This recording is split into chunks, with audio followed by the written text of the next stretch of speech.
Welcome to the 417th episode of the Random Podcast from Heck. My name is Tony, and this is a podcast about random things in the world of entertainment, which includes movies, TV shows, and comic books. Big shout out to Andrew Loken. He is a big, awesome supporter of the show. You can be a supporter by going to patreon.com/gmanfromheck.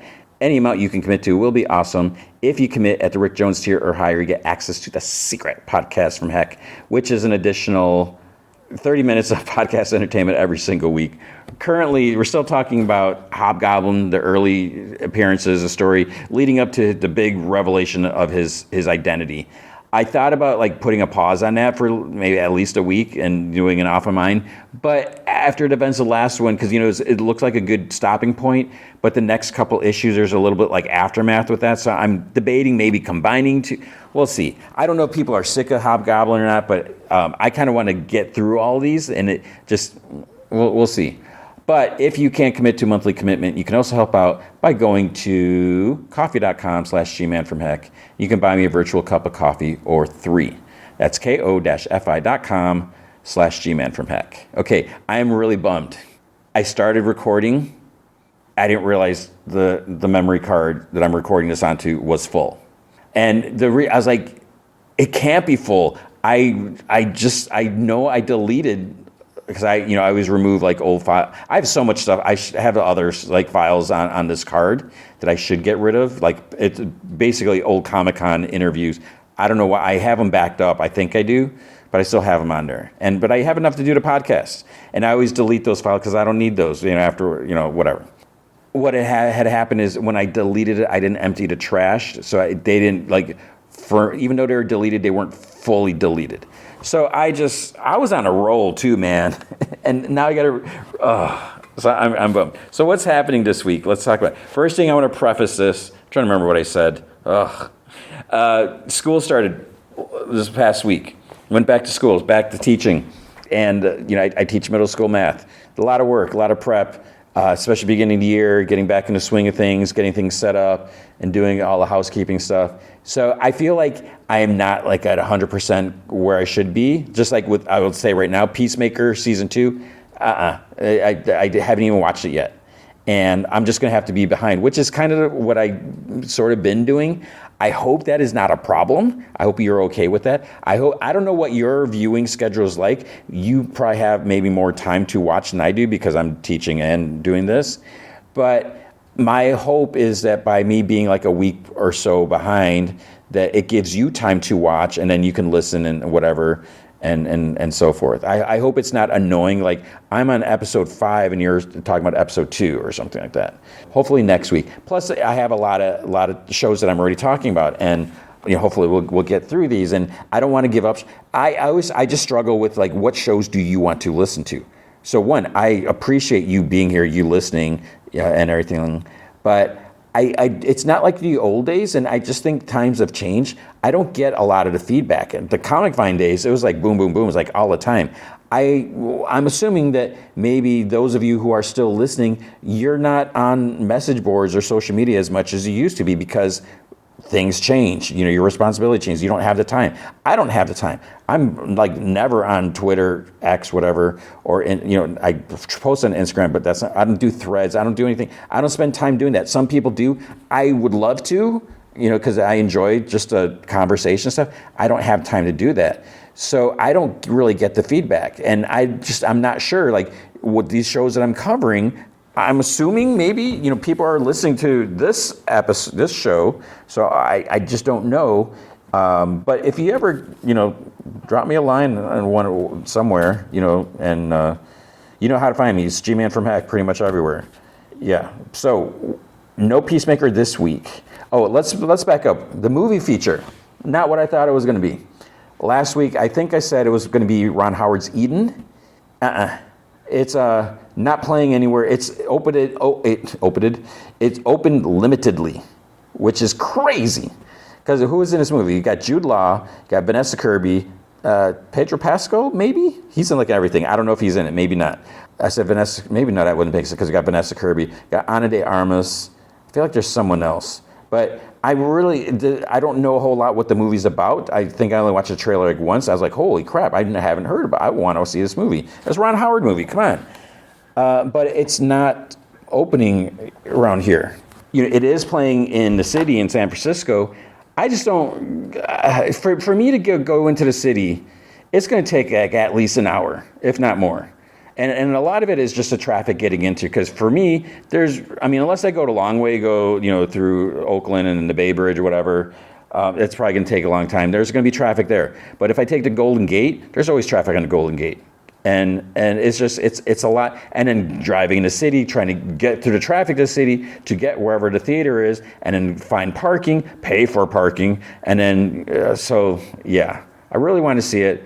It's not playing anywhere. And I don't know if it's going to open wide at any point. Maybe in a couple weeks or something like that. I did see something where it's like, it's going to be on HBO Max in November. I don't know if that's true or not. So it just seems really weird. Why would you do that? I don't know if I said it, but maybe it's just IMAX only. And maybe it's like, this is filmed in IMAX. It's only going to show in IMAX theaters, because otherwise you're compromising the vision and blah, blah, blah. I don't know. So then I wasn't sure then I saw like, Honey Don't. Actually, no, I was going to see this. I saw this movie Relay with Lily James, and I think she's really cool, and she's a good actress. But then I was like, Honey Don't's playing. And Honey Don't has Margaret Qualley, and she's kind of like the hot thing in Hollywood now. Everyone loves her, especially after The Substance. And, I remember first seeing her in Once Upon a Time in Hollywood, and, she's done so many other things, and she's been really good in everything. So she was in this. Aubrey Plaza's in this, and she's cool, she's good. And my favorite, Chris Evans. I love Chris Evans. I love him as Captain America, but when he plays these other characters, and a lot of times when he plays like kind of villains or despicable, he is such an anime. We'll talk about this later. So it's directed by Ethan Coen, one of the Coen brothers, and written by Ethan Coen and Trisha Cook. So you hear more about that. Spoiler. I didn't totally love it, but there's things that I did like about it, so we'll talk about that. As far as TV shows, we're not going to have Peacemaker, sorry about that. What we will have, and here's the other thing, I haven't watched the intro yet, and I'm hoping to avoid spoilers until I can watch it. Maybe as soon as I'm done recording, I should at least watch the intro, and that way I won't be spoiled. But what we'll have, we got Alien Earth. I'm behind on that, episode 2. I will say I did like episode 2 more than episode 1. I can see why they aired 1 and 2 at the same time, and I'm really liking this Wendy character. We got, speaking of Wendy, Wednesday episode 3. So I'm almost caught up. By the time I get caught up, then season 2, part 2 will come out. So we'll do episode 3 of Wednesday. Got more Twisted Metal. That show, it's a blast. It's fun. We're almost at the tournament thing. And then we got Dexter Resurrection, and in comics. Speaking of Dexter Resurrection, I can't talk. I saw this news, I was on Instagram actually. It was like Hollywood Reporter was like, Dexter unrenewed for season 2. I'm like, what? I'm like, are you serious? I was like, I'm covering the show and then you're gonna cancel it? That's happened to me before. But then I was like, wait, Dexter reboot? I was like, this isn't a reboot. And I was like, I remember hearing about a reboot, and then I thought this was a reboot. I was like, this isn't a reboot, it's a continuation. What are you talking about? And then I was like, oh wait, no. Dexter, I think it's Original Sin. That's and it's not a reboot. No, I take that back. Did I say reboot? Prequel. It's not a prequel. Dexter First Blood is a prequel. And apparently there was supposed to be a season 2, but then Paramount we changed our mind, which would suck for everyone involved, where they're told that it's renewed, and then now they're told, sorry, we're changing things because of financial matters or whatever. Dexter Resurrection still may get a season 2. So we'll have to see about that. Other news, man, I've been through all this already. Kind of big news, Tremel Tillman. Severance, I love him. He's great. He is going to be in Spider-Man: Brand New Day. I think there was a few weeks ago. There's Tremel Tillman. He's rumored he's going to be in a Marvel movie. Maybe he's going to be Kang. They're going to recast Kang. And That would work. I feel like, is that being a little racist by saying, okay, you have a black gentleman, Tremel Tillman, maybe going into doing Marvel, so he's going to replace the other black gentleman who is no longer working at Marvel. But anyways, apart from that, I am totally down. Not totally down. I'm okay if they recast Kang, especially because Kang, you got all the variants and you got the multiverse and everything. So it doesn't make sense that every single Kang is going to look the same. So you can have different versions, but even so, the whole idea, I'm okay if you have to recast. I would rather you recast than write off. So I said, I love Chris Evans, and Chris Evans as Captain America is just amazing. I love him as as Captain America. But if he's like, yeah, I'm done doing, I love the character and all this stuff like that, but I'm ready to do other stuff. I want to do direct. I thought he wanted to do more directing, but he's still acting, which is great. But I would say, rather than write off Captain America, why not recast? It's not ideal. It's not what people want. People might be in a little bit of an uproar, but if you cast the right person, I'm okay with it, because it does, to me, it doesn't make sense that you're just closing the book on that character. We don't have Captain America, Steve Rogers. We got Sam Wilson. We don't have Steve Rogers. We don't have Iron Man. We don't have Black Widow. We almost don't have Hawkeye, Clint Barton. Pretty soon, how long are we going to have Hulk? How long is Mark Ruffalo going to do this? Chris Hemsworth is still willing to be Thor. What happens the day when he's like, yeah, I'm moving on, and then there's no more Thor in the Marvel Universe? It doesn't make sense that you're getting rid of all these big characters, and part of it, I guess you can explain, it's like, well, time is moving by. I don't really like that. I'd rather things to go a little slower so we can tell more stories, because there's so many stories. There's so many Captain America stories or Iron Man stories that we will never get until someday if they ever reboot the MCU. And I don't want that anytime, because I feel like so much has been put into this and established, and there's still so much more that we could have. So I'm okay if we have to recast, but yeah. Anyways, what am I getting at? All this is about Tremel Tillman. So people are like, oh, maybe he's not going to be Kang if he's going to be in a Spider-Man movie, which I don't necessarily think that's true. We could have Kang in a Spider-Man movie, because aren't they saying that Spider-Man Brand New Day is supposed to take place between Doomsday and Secret Wars? So maybe Kang is going to go in there to try to trick Spider-Man to do whatever, but maybe not. So a lot of people are like, oh, who could he be? Maybe he's going to be Robbie Robertson. And again, that goes alongside, he's black, Robbie's black, and everything. It's like, yeah, that would work. But I feel like stuff like that, and for you, especially with the non-main, first tier characters, whatever you want to call them, I think it's okay. They don't really look at ethnicity, whatever, as much. I mean, you look at like Superman. Perry White is black in the Superman movie, and I don't think I heard anyone complain about that. In My Adventures with Superman, the awesome animated show, Jimmy Olsen was black, and that was fine. It worked. It's important. I take it back. I'm sure some people complain because they say, oh, it's woke and all this stuff like that. But no, the world is not white. Everything, characters, every single character should not be a white dude. There should be some variety. There should be some. Now, what's the word I'm looking for? I'm totally blanking on the word. It's what it is. It's like almost like a buzzword. Diversity. There should be diversity. I am not white. I don't protest whatever. Like, oh, there's no Latinos in this. Donde están los Latinos? But at the same time, if you had like Robbie Reyes, yeah, he should be Latino. If you're going to say like, oh, Gabriel Luna, he's cool, he's great. He's going to play what's his name, Danny Ketch. But it's like, why would you cast him as Danny Ketch when he could be, Robbie Reyes? I feel like characters should look like what they look like. It'd be the same thing if with like the Harry Potter, they're mixing some things up. It's like, well, if these are based off the book. The book has a description. Those are maybe not the best idea. It's the author, has some questionable things.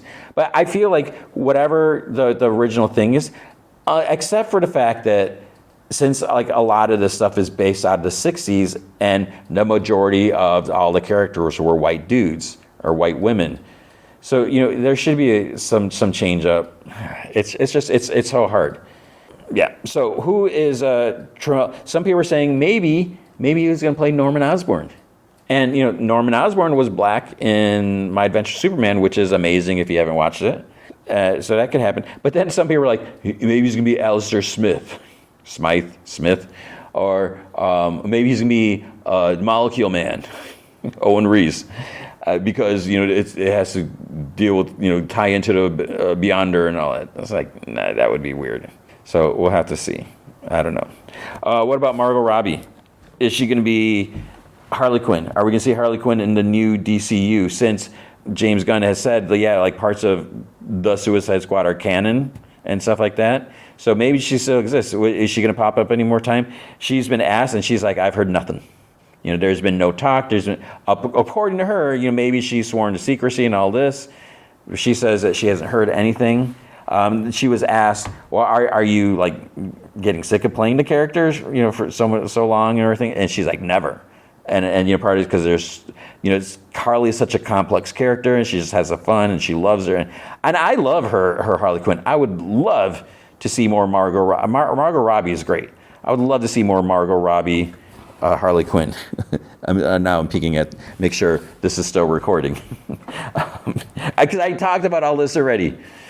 So yeah, we'll have to see.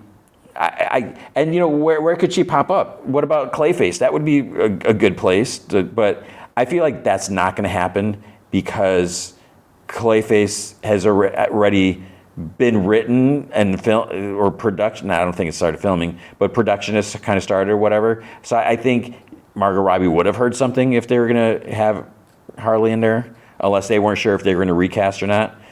But whatever.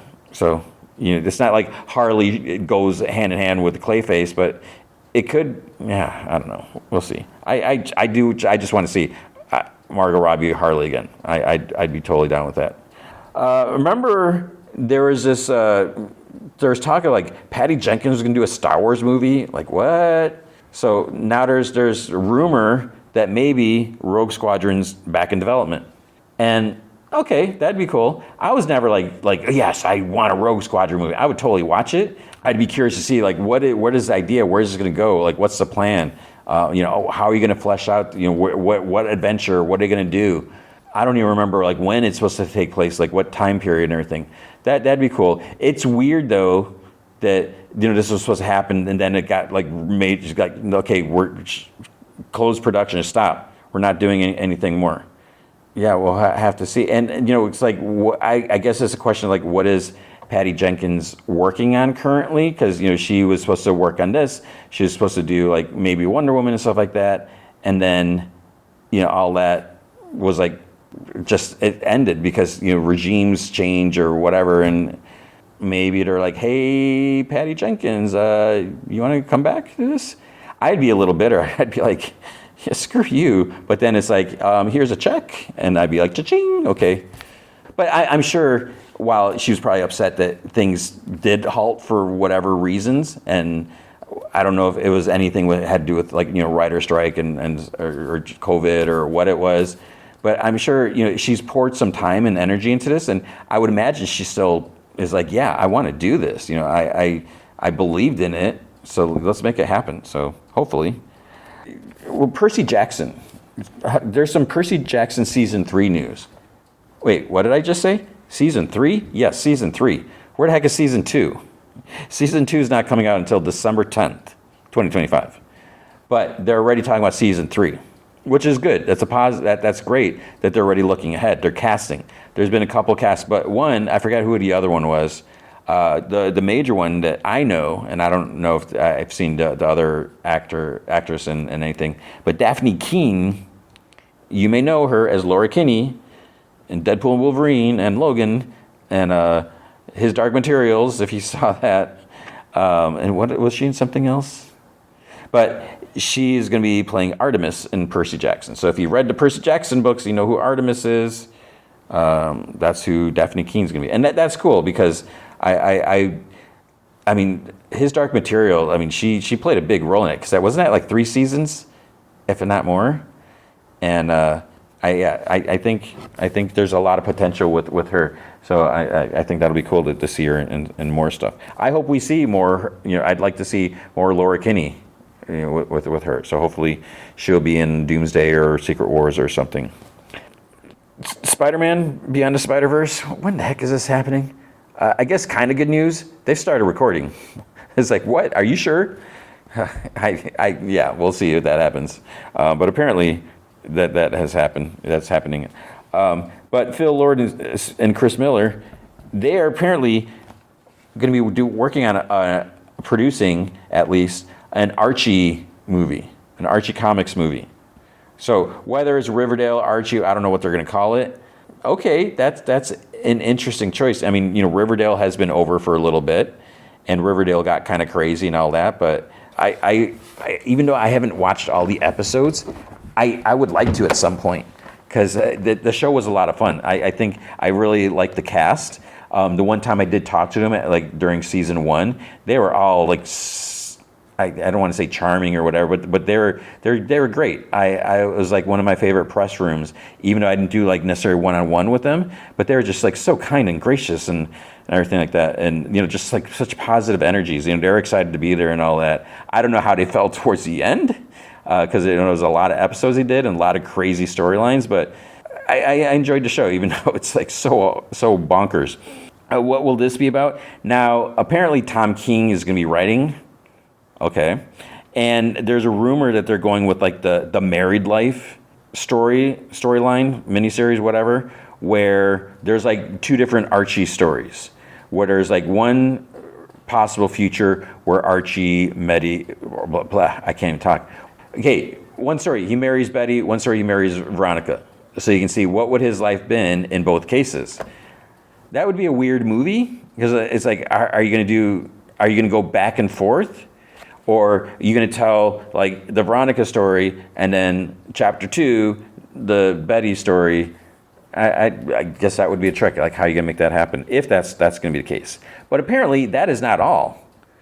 There's rumor. I don't know if this is how accurate, but they're saying that possibly a Disney Plus. That seems a little weird. Disney Plus show based off of Afterlife with Archie. And that's basically Archie zombies. That I could see that maybe being on Hulu, but also it's wouldn't this be I guess is it not a Warner Brothers? Archie's not Warner Brothers. I don't know. Riverdale was CW. But I would love an Afterlife with Archie story because that was such a great comic. It was, yeah. So we'll have to see about that. What about Moon Knight? Bad news for Moon Knight, or not really bad news, but no news. Apparently the composer for Moon Knight, he's no one knows anything about it. No one's heard anything. When he asks, no one knows. So you would think the composer would know, hey, we're going to do a season 2. Are you able to write some music? And the unfortunate thing is, yeah, they can. Maybe they're going to get someone else to do the music. But I would think that you would want some consistency. So you're oh, you did the music for season 1. Hey, why don't you do season 2? Because you know what we want and the vibe, what we're going for. But, man, and I don't know what the deal is. I don't know if it's an Oscar Isaac thing. I saw something Oscar Isaac on Will Poe ever appear in the movies. I didn't read that article. I'm going to assume the answer is probably not. One, there's necessarily no plans. I don't know what, I haven't looked at what Oscar Isaac, what projects is he working on? What is he doing? But I am assuming he's a busy guy. And while it was great for him to be cast as Moon Knight because he added some, the name recognition, people are oh, Oscar Isaac is Moon Knight. Because, back before, I think Moon Knight has this hardcore fan base. But I think a lot of the general public, no one knows who Moon Knight is. I got a friggin' Moon Knight tattoo on my arm. And whenever I say, I was oh, that's Moon Knight. It's a Marvel character. And they're who? And even with the show, there's a lot of people that still don't know who Moon Knight is. But I think the part of having Oscar Isaac was a big boost to get some, recognition, some whatever out there. The unfortunate thing is he might be kind of busy. Maybe he doesn't want to do a season 2 necessarily, and the time commitment, or I don't know. So that stinks because I would like more. I liked his portrayal. As a diehard Moon Knight fan, wouldn't say that like the show was perfect or exactly how I wanted. I liked it. There's some things I wasn't super crazy about. And is Oscar Isaac my like number one choice? Not necessarily. Don't ask me who my number one choice is, because I it's anyone but Glenn Powell. Sorry if you're listening, Glenn, but I don't know who. I never really. I don't do casting like fantasy things like that because I don't know. And I think there's like so many actors out there that I may not know, or maybe I haven't seen, or maybe there's like some up and coming someone who hasn't had a chance to get the. I don't know, but Oscar Isaac did a great job. But I think also, like I said, yeah, the whole thing, I loved it. I bought the physical, 4K discs, but we'll see. It's just, give us more Moon Knight, come on. And the last bit of news, not really, it's not really news. It is news, but it's not. I am excited for this. Apparently, I'm like one of the few people. Strangers Chapter 2, it's been given a rating. Guess what it's going to be rated? It's going to be rated R, of course. That's why this isn't news. It's going to be rated R. Why? For bloody violence and language. Of course. It would be ridiculous if it didn't have bloody violence or language and was rated. I mean, yeah, you have PG-13 movies, but that would just be kind of weird.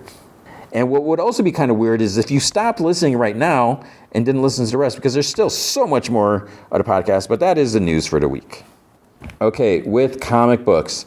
I might have to do some editing and try to like maybe add some stuff at the end. I haven't read everything just yet, and I don't know if I'll have time to get into stuff.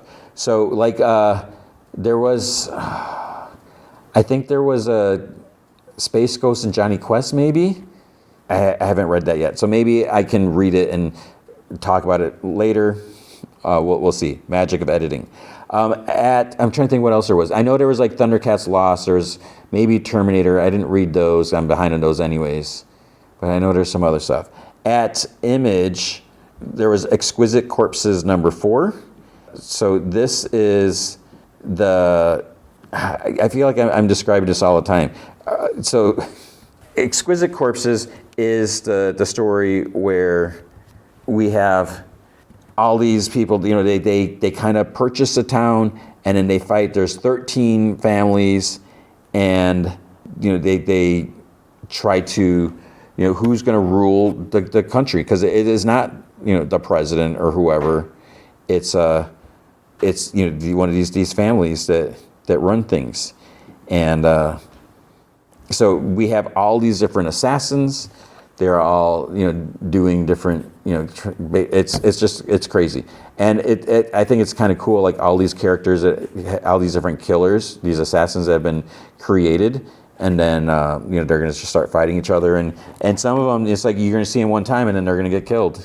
So it's just kind of crazy. But yeah, it's a lot of fun. You should read that. Department of Truth 33, I feel like I'm trying to remember what the last one I read was. I thought it was like 30, but it feels like it's been more than 30. But yeah, I should get caught up on that. Escape number 1. So this is by Rick Remender and Daniel Acuna. I read this a few weeks ago and I kind of talked about it, and I really enjoyed it. It is actually like a war story, a war comic, and so that means it's like old-timey stuff. And I'm not super crazy about wartime stuff, but I like this. It's like, I don't know if it's World War II or whatever. You got like the big fighter planes, and you got the whole crew in there, and you got the turrets. I don't even know what you call the planes, what the model is or anything. But turrets on the bottom and all this stuff like that. So you see all these soldiers, whatever, going off to fight, and that the kicker is, and it's kind of a twist, but not really, because it's right there on the cover. You look on the cover and you see this soldier dude has a dog's head. It's like, what? This whole world, it's like the dogs are humanoid forms. And I think there's a cat also. as one of the soldiers. I think he was like in the turret. This whole world is basically dogs and cats, and maybe other critters. I don't know if there's any humans at all, and that's what I think is clever, where it's basically a war story, but it's got this little different, this little hook. So I think that's really cool, and it's got me hooked. I'm intrigued to see where this is going to go. So I can't wait for issue 2, since I read this one a while ago. Now it feels like Hyde Street number 8. This is it's just it's getting crazy, and I don't even know how to describe it. So we got all these different characters. Just you should be reading it. It's weird. It's a little dark, and it's just really cool. So if you haven't read any Hyde Street, pick up the trade for the first issues, because we're only at issue 8. It's not too late to get caught up, but you really should read those, because they're really cool. This ends tonight. I didn't get a chance to read this. This is Jerry Duggan, and Jay Lee does the art. And the first issue was kind of weird, where you had these, like these sisters, and then it turned out that they weren't like, there's like one like a princess or something, and the other didn't realize it. I don't think they were immortal. I don't even remember now. It feels like it's been more than a month since the last issue.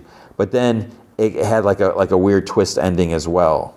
So I'm like really like, where is this gonna go? So I really want to read that issue. So I just didn't get to it. At Marvel, we have all new Spider-Gwen, Ghost Spider number 1. New volume, same Gwen, sort of.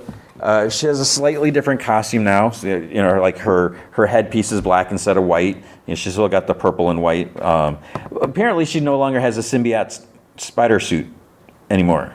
It's like, okay, I always thought that was kind of weird. She lost her powers, and then she was using the symbiotes, and the symbiotes were like little spiders, and she was like using them as to continue having her abilities and fighting and stuff like that. So apparently what happens is she did something, I don't know if she merged with the Cosmic Cube or something with the Cosmic Cube. I didn't read the last volume, because there was like all this stuff with the Time Variance Authority, which I thought could be fun and interesting.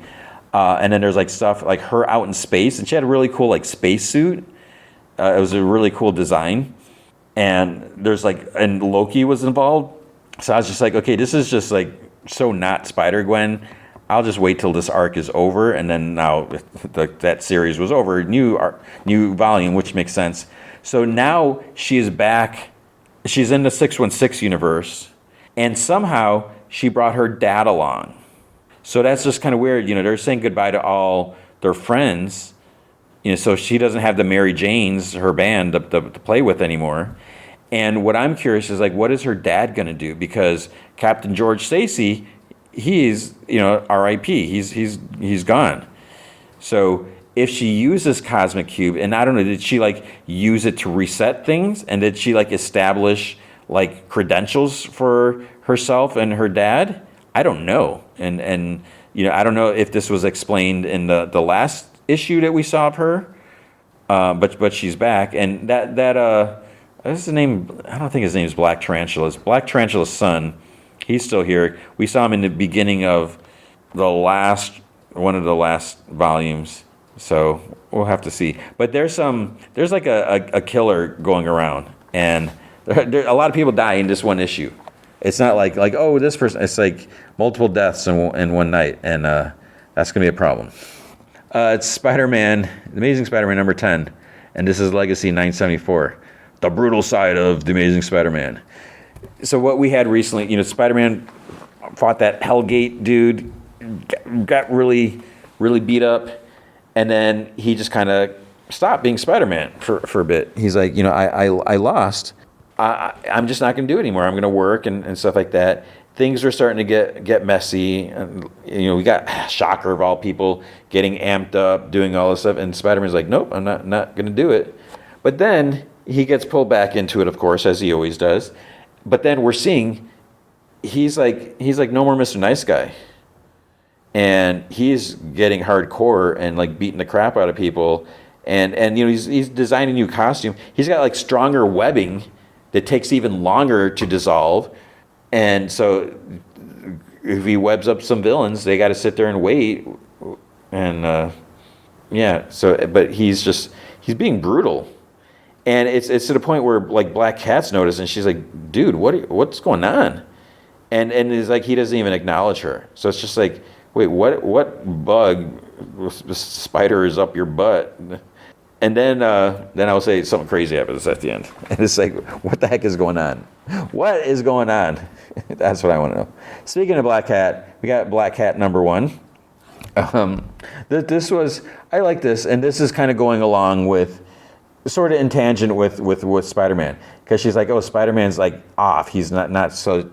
It kind of comes to it. She's like, well, maybe I need to be a hero, because we see her like she's just trying to be. She's trying to commit a crime here. She's stealing some stuff. Police are after her. She needs to get to a safe house. So she calls the 2 guys that were like in a Jed McKay series. I forget their names, but I like those characters. And they're like, yeah, there's a safe house above a pet store, 2 blocks from you or something like that. But then the Lizard's like they're in her way, and then they get in a fight, and she kind of gets injured a little bit and stuff like that. She's just like, oh, what am I doing? She goes to night nurse, and so yeah, I enjoyed this. It was kind of interesting. Exceptional X-Men number 12. I don't even know. I flipped through this one. There's comics that I haven't read, and I flipped through this one. I kind of skimmed through it. So I remember last time there's like this energy swirl thing or something like that. Kitty Pryde went through it, and she disappeared. So it's like, where's Kitty Pryde? Spoiler, well, she's somewhere else. She's someone else. When else. Yeah, so the newer mutants, X-Men, they're gonna have to go and try to save her. And it's like, oh. And I'll say this before, like with here and an I don't care about these new mutants. I have no commitment, no attachment to them. I do not care what is going on with them. So try to sell me on them all you want. It's not really working. So we had Godzilla destroys Marvel Universe number 2. Speaking of that, we also had Marvel All-in-One, The Thing versus the Marvel Universe. And this was kind of crazy. This was written by Ryan North, and Ed McGuinness does the art.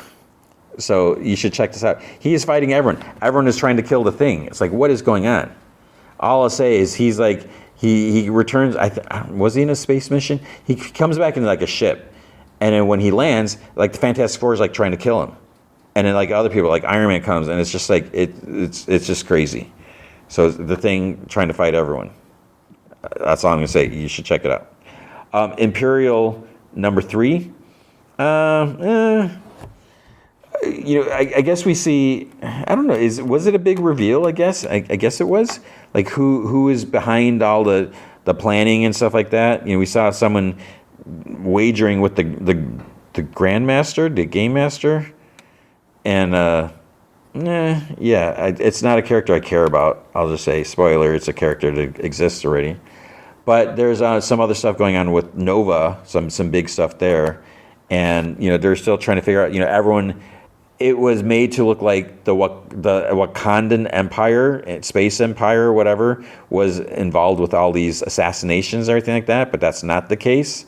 So it's just like, can we get to the bottom of things and not have everyone, go after them, have this big intergalactic war when there's more going on. So I'm still digging it. I'm not a super fan of the Marvel galactic stuff, but it's interesting. All New Avengers number 3. So this team, they're trying to find the Avengers clones, the advanced clones, sort of advanced clones that have been created. And it's crazy because like the big concern is you got like an evil Reed Richards where he could like destroy the multiverse because he's smart enough to do that. And these clones are kind of twisted and turned around, and so what's going to happen? You see on the cover they go after the Hulk. Can they enlist the Hulk's help? Probably not. They're all fighting him. What does that mean? And there's someone else. And you'll notice, spoiler, wait, who's that next to Black Widow? Carnage? What's Carnage doing there? We had Psylocke number 10. I didn't get a chance to read this.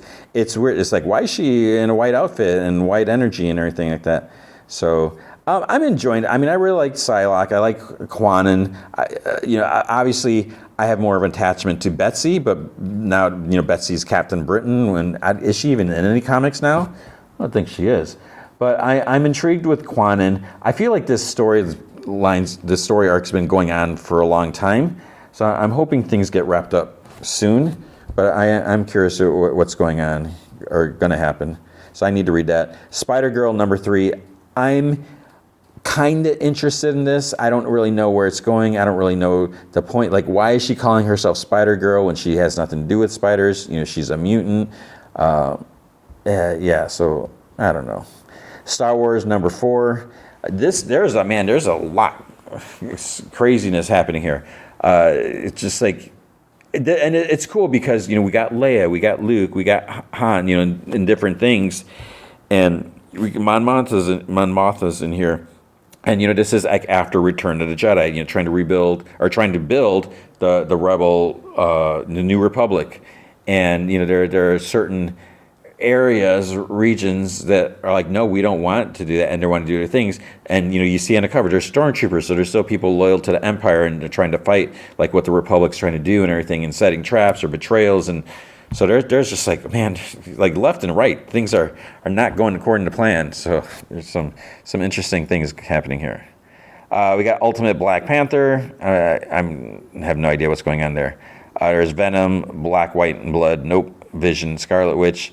Wolverine, issue 12. I will not spoil what happens, but you see on the cover, On the Run with Elizabeth Howlett. Wolverine's mom reached out to him. It's like, wait, what? How the heck is she alive?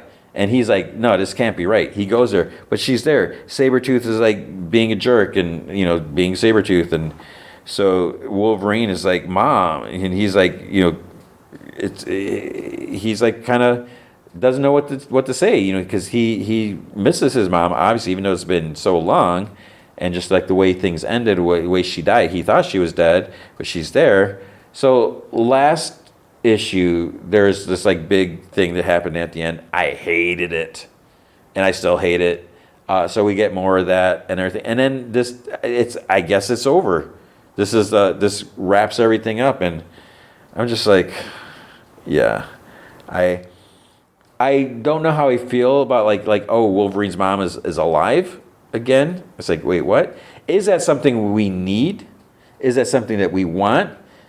Is that too much? That like how and why? But there could be, I don't know. It's very tricky, whether that's something that we should have. But I just don't like what happened here. So yeah, we got that. All right, continuing comics. You may notice a slight difference in the audio. I'm adding this in after. One comic I did forget to speak of in the beginning, since I usually do like the indie stuff in the beginning, is Eat Your Young by Brian Buccellato. So this is from Mad Cave Comics. The art is Mattia Monaco. So as you know, Brian Buccellato, friend of the podcast, longtime friend of Comic Vine. He's got a new comic out, and oh my gosh, this comic's a little disturbing. It's not really disturbing. It's an interesting concept, and it's like heavy. Not really heavy. It's kind of crazy. I would say a little ambitious, but not, and I don't mean that in a bad way. It's basically, I mean, and if you think about the concept, eat your young, it's like, that sounds disturbing, but it's not like that. So basically, the premise is there's this immortal dude, or immortal like species, and they're immortal. He has all these kids.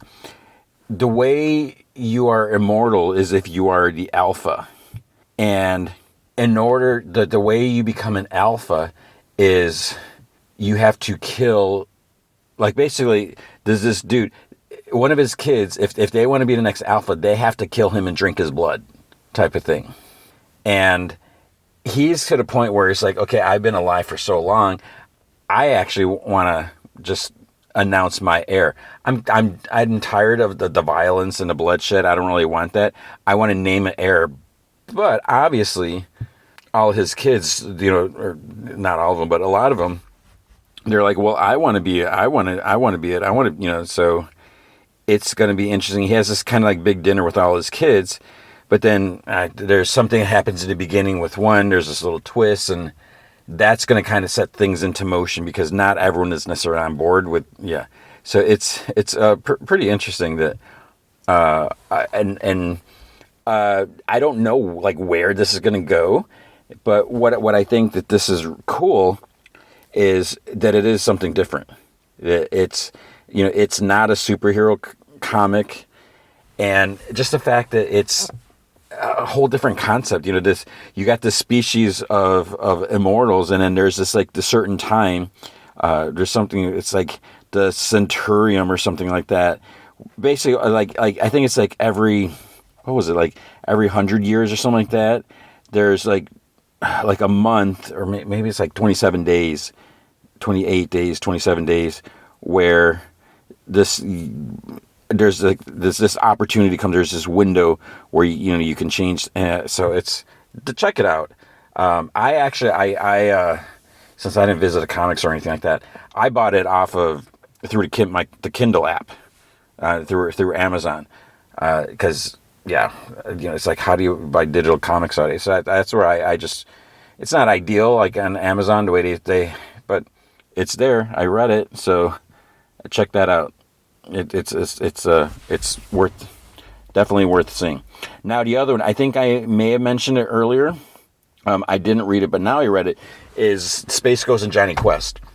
So this wraps everything up, and it was just it's so bizarre how well these characters just work together. I mean, I'm a fan of the original cartoons. They're before my time.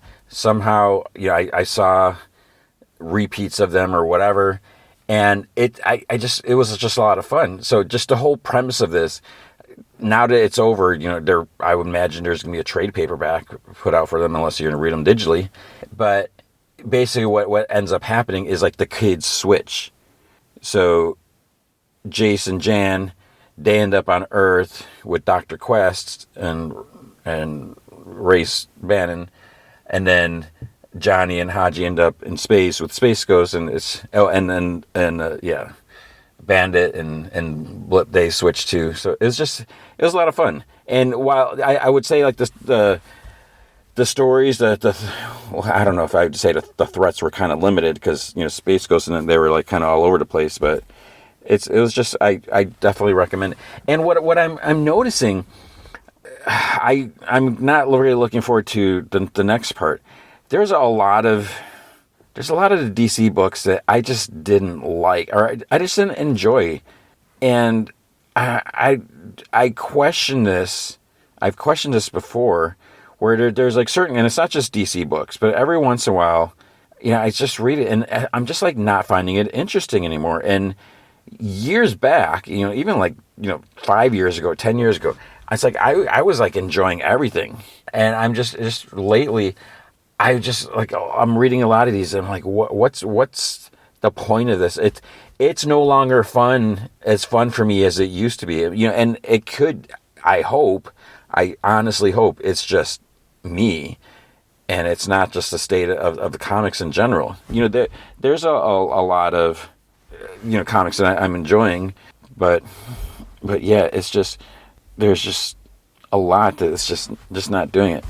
All right. So, with DC, I'm going to go like backwards, like whatever, how it's listed here. So Crypto, I think this was number 3. These Crypto stories are interesting. It's kind of a different take. I wouldn't necessarily say that this is like true canon, that this is Crypto's origin. And we're seeing these different adventures with Crypto doing different things. So there's a little bit of a unique twist to that, or just because it's told from a different perspective. So I kind of dig that. But like this one, well, I think I like this more than the other one. Like the Well, I'm trying to think what happened in the other ones. There's basically Crypto with Lex. Was that the second issue? I didn't really like that so much, just because of of how Crypto was being treated.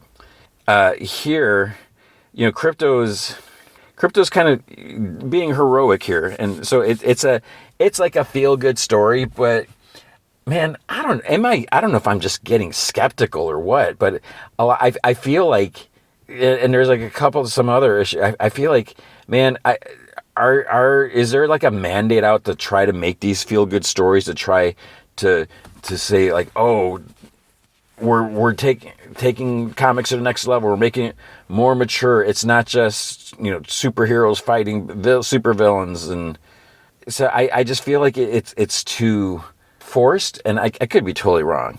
So, like I said, this was kind of like a feel good story, and I don't want to spoil what happens. Well, okay, I'll just say there's this, Crypto's out. It's tragic. Crypto's out in the woods, like in this, and it's snowing. It's winter because it's like different seasons. So he's sleeping out in the snow, and it's probably cold. He is Crypto, so maybe he's not feeling it as much. But then he comes across this little girl who is lost out in the snow, and it's snow. It's winter. It's freezing. How is she going to survive? What can Crypto do? And it almost feels, what I do like about this is it's almost like, is this really Crypto? But yeah, because it has to be, unless I'm totally missing something. But it's not like he's flying or anything like that. It's, I don't think, he doesn't use heat. Did he use heat vision or anything? So it's interesting. There's this little lost girl. What can Crypto do? How can he help her? So we have that. Let's see, Titans, and I want to start reading Titans, but I don't know. I'm struggling with that. Nightwing, I did not like this issue. And I think my problem with this, again, it's I can understand what, like, the idea, the premise, the direction of the story, having, Batmite, or Night, no, not Batmite, Night, whatever his name is. But it's, whenever we do these like fifth dimensional things, things get weird, things get wacky. I feel like for a while, we would get these like Mixelpitalik or Batmite stories, because there was that nostalgia. It's like oh my gosh, I can't believe you're doing Batmite, and it's even like Bizarro, and we're seeing like, then we get this abundance of stories with all these kind of weird and wacky characters who, because when they were used less often, it was like it was like rare, and so it was like not necessarily a treat, but you would get these, and it was like, oh wow, they're actually using the story. I can't believe that. But now it's like we see it all the time, so it's just like, So here, the Titans Tower that's in Bloodhaven has just been like covered with all this interdimensional and stuff. Everything was warped.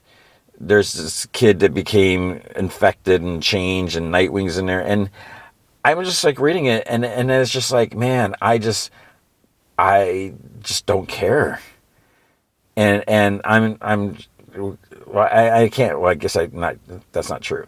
I do kind of care, because then I'm like skimming. It's like, okay, what am I? I don't want to miss anything, because I love the character so much.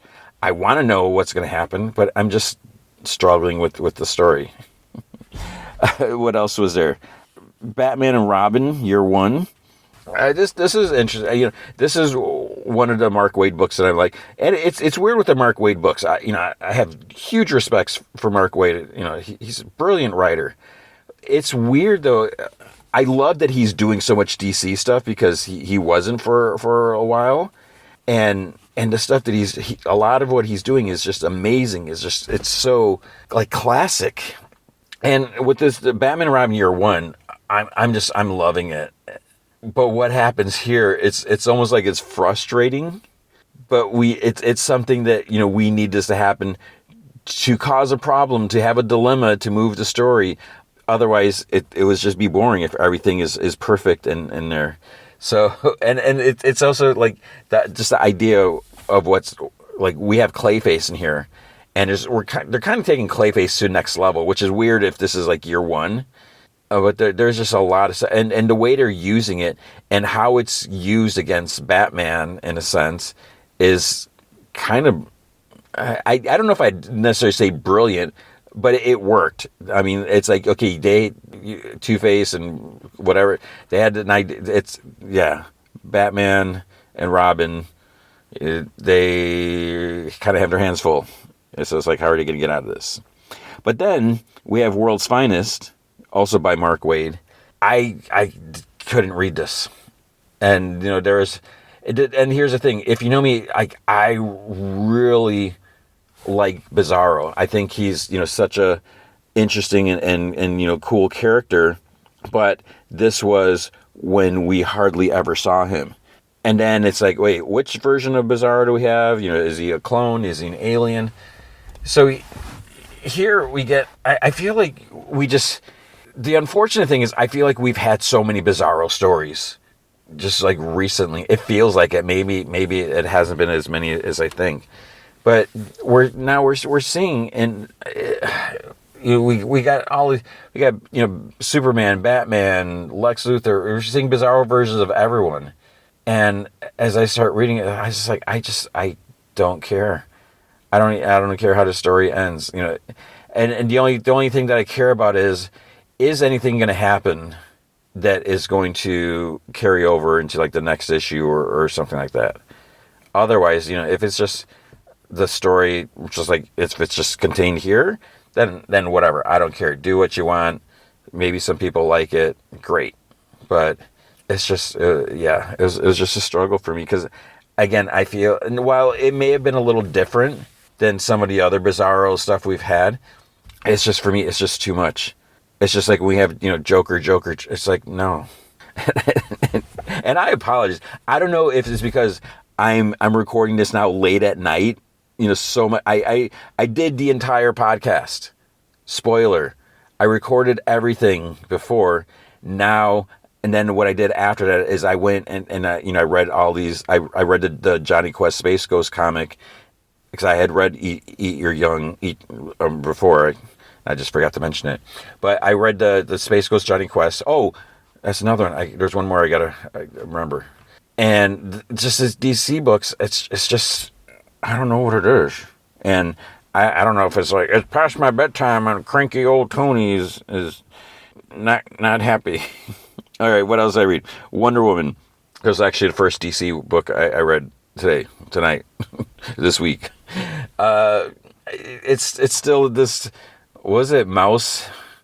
I can't believe I don't have the issue with me. It's in the other room. They say the same thing. Mouse Man. It's just continue where Mouse Man has ears. Mouse Man. It's just everyone is saying this. It's just repeating over and over and over and over again. So it's like, why am I reading these word balloons? It is just so much. So Wonder Woman's there, you know, in this other nation. They're not. No one's allowed there. She's trying to get there. She's got her baby on her back, which is dangerous. Yeah, and I just don't care because it's just going on and on and on. And then finally, it's like, you know, action starts. It's like, okay, Justice League Red. What the heck is going on here? So, and this might be as I'm like, okay, I need to read all these comics so I can record, because I was like, well, maybe I'm gonna have to edit it. I recorded just in case I said something like, and that's it. I didn't get to the DC comics this week because, you know, it's been a crazy week with school starting back. But I was like, no, I can't do that. I have to read these books. And and it's not because I want to like come down on these books, because I know a lot of people want to know what I think. And again, these are my opinion. Form your own opinion. You know, don't just base, should I buy this book? Should I read this? You know, don't just base it off of what I'm saying. You know, use your judgment. So it's Justice League Red. I'm trying to remember who wrote this. Oh, it's Saladin Ahmed. And so we have Red Tornado. He's like, oh no, there's like this. He's been making these plans, like this contingency, and you know, he's planning for something. You know, something's happening. in order to solve like some threats coming up, and some of it's like predictive algorithms, and they're in this issue, they're like, that's not necessarily the best thing to do, or it might not be correct, and so he ends up, you can see on the cover, well, there's other people on the cover, but he recruits, in a sense, he sends an alert out to Simon Baz, which is great, because we focus on a cool character that we hardly ever see in the spotlight, and Power Girl. So he contacts them, and they have no idea what's going on. And spoiler, like Red Tornado has like this other, let's just say another base. I won't describe it more than that, because it's kind of crazy. And they go there, and then he's explains this thing, and but then like it's like. Like, what happens at the end when it's like, oh, it's happening, we must do this. Like, the people who's going to be opposing the next issue, I'm like, what the heck is going on here? And the reason I say it like that is because the one who speaks is someone that I'm not crazy about. So I'm just like, ugh. But it's kind of crazy. I mean, it's someone intense, but yeah, we'll see. Detective Comics 1100. This was like a deluxe oversize. As soon as I saw that, I'm like, man, that means lots of pages to read. I think there's 4 stories in here, and I for like a big milestone issue, I don't feel like there's anything. This kind of goes back to, let's do some like feel good stories, and to me, again, I'm being super cynical. I just feel like it's just so forced. Like the first one, I don't want to give too much away, but basically, there's this little kid putting up missing posters for his dog. Aw, is Batman going to help the little kid find his dog? Is this going to be a sweet reunion story? Ugh. And that's fine. It's important. It's great. It's awesome to have stories like that once in a while. But I just feel like we had them, because before it used to be like you would never get a story like that. Everyone stuck to the story. It's like, okay, we're telling story arc, whatever. It's just doing. And maybe that was a little generic in a way, the way like comics were told. Now every once in a while, I feel like it's like, what story can we tell that will tug at the heartstrings of the Eisner judges? And I really hate that I'm that like cynical thinking about that, but that's how it kind of feels. And it's, so I feel like, this story could appeal to certain readers. I hope so. But for me, man, it's just, okay, there's that. I'm trying to remember like what the other one, there was one, there's like 2 different things. We see Batman like fighting, doing a bunch of stuff, and then there's like this heroes ceremony, like people being honored, heroes of Gotham City type of thing.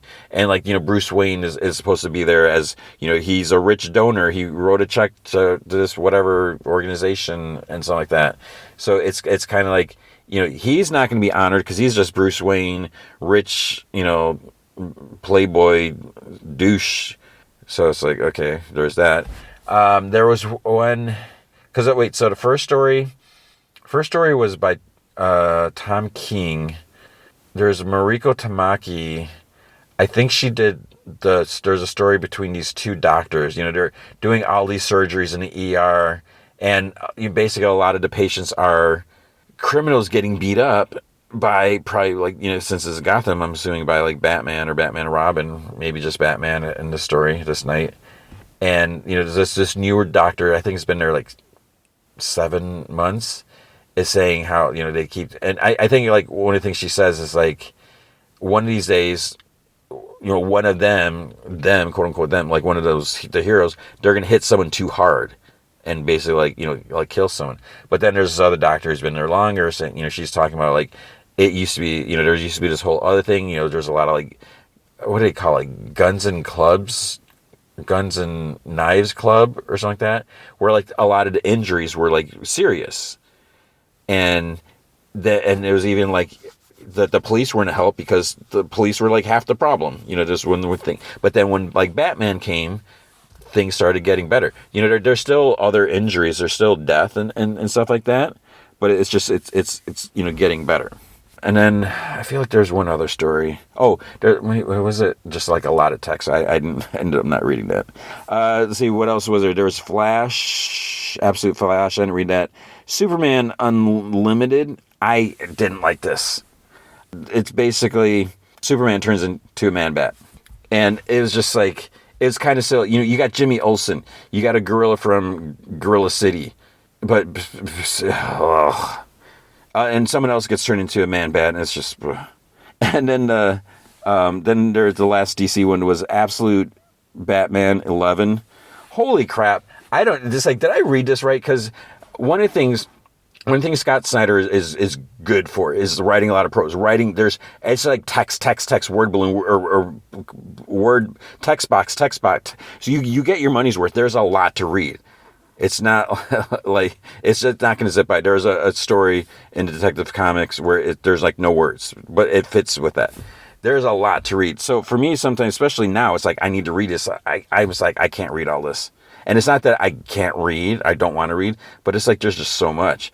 So I'm just like skimming, and then you see what Bane is doing to Batman. And I'm like, wait, is this what I think happening? And one of the things that happens here, when I always say, like, when I make my kind of joke about, so this is kind of spoiler if you've been paying attention, whenever I talk about the flashback stories, I was like, well, this thing is never going to happen to the hero because it's a story told from the past, and you can't have this tragic thing happen because it's not happening in the present, but it friggin' happens here. And I'm actually, when I first saw it, I was like, man, maybe I'm just going to stop reading all Absolute books. I do like Absolute Wonder Woman.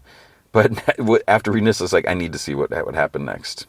So I think I have to actually go back and read those boxes. Like, did this really happen, or is it like some dream or something? It was just crazy.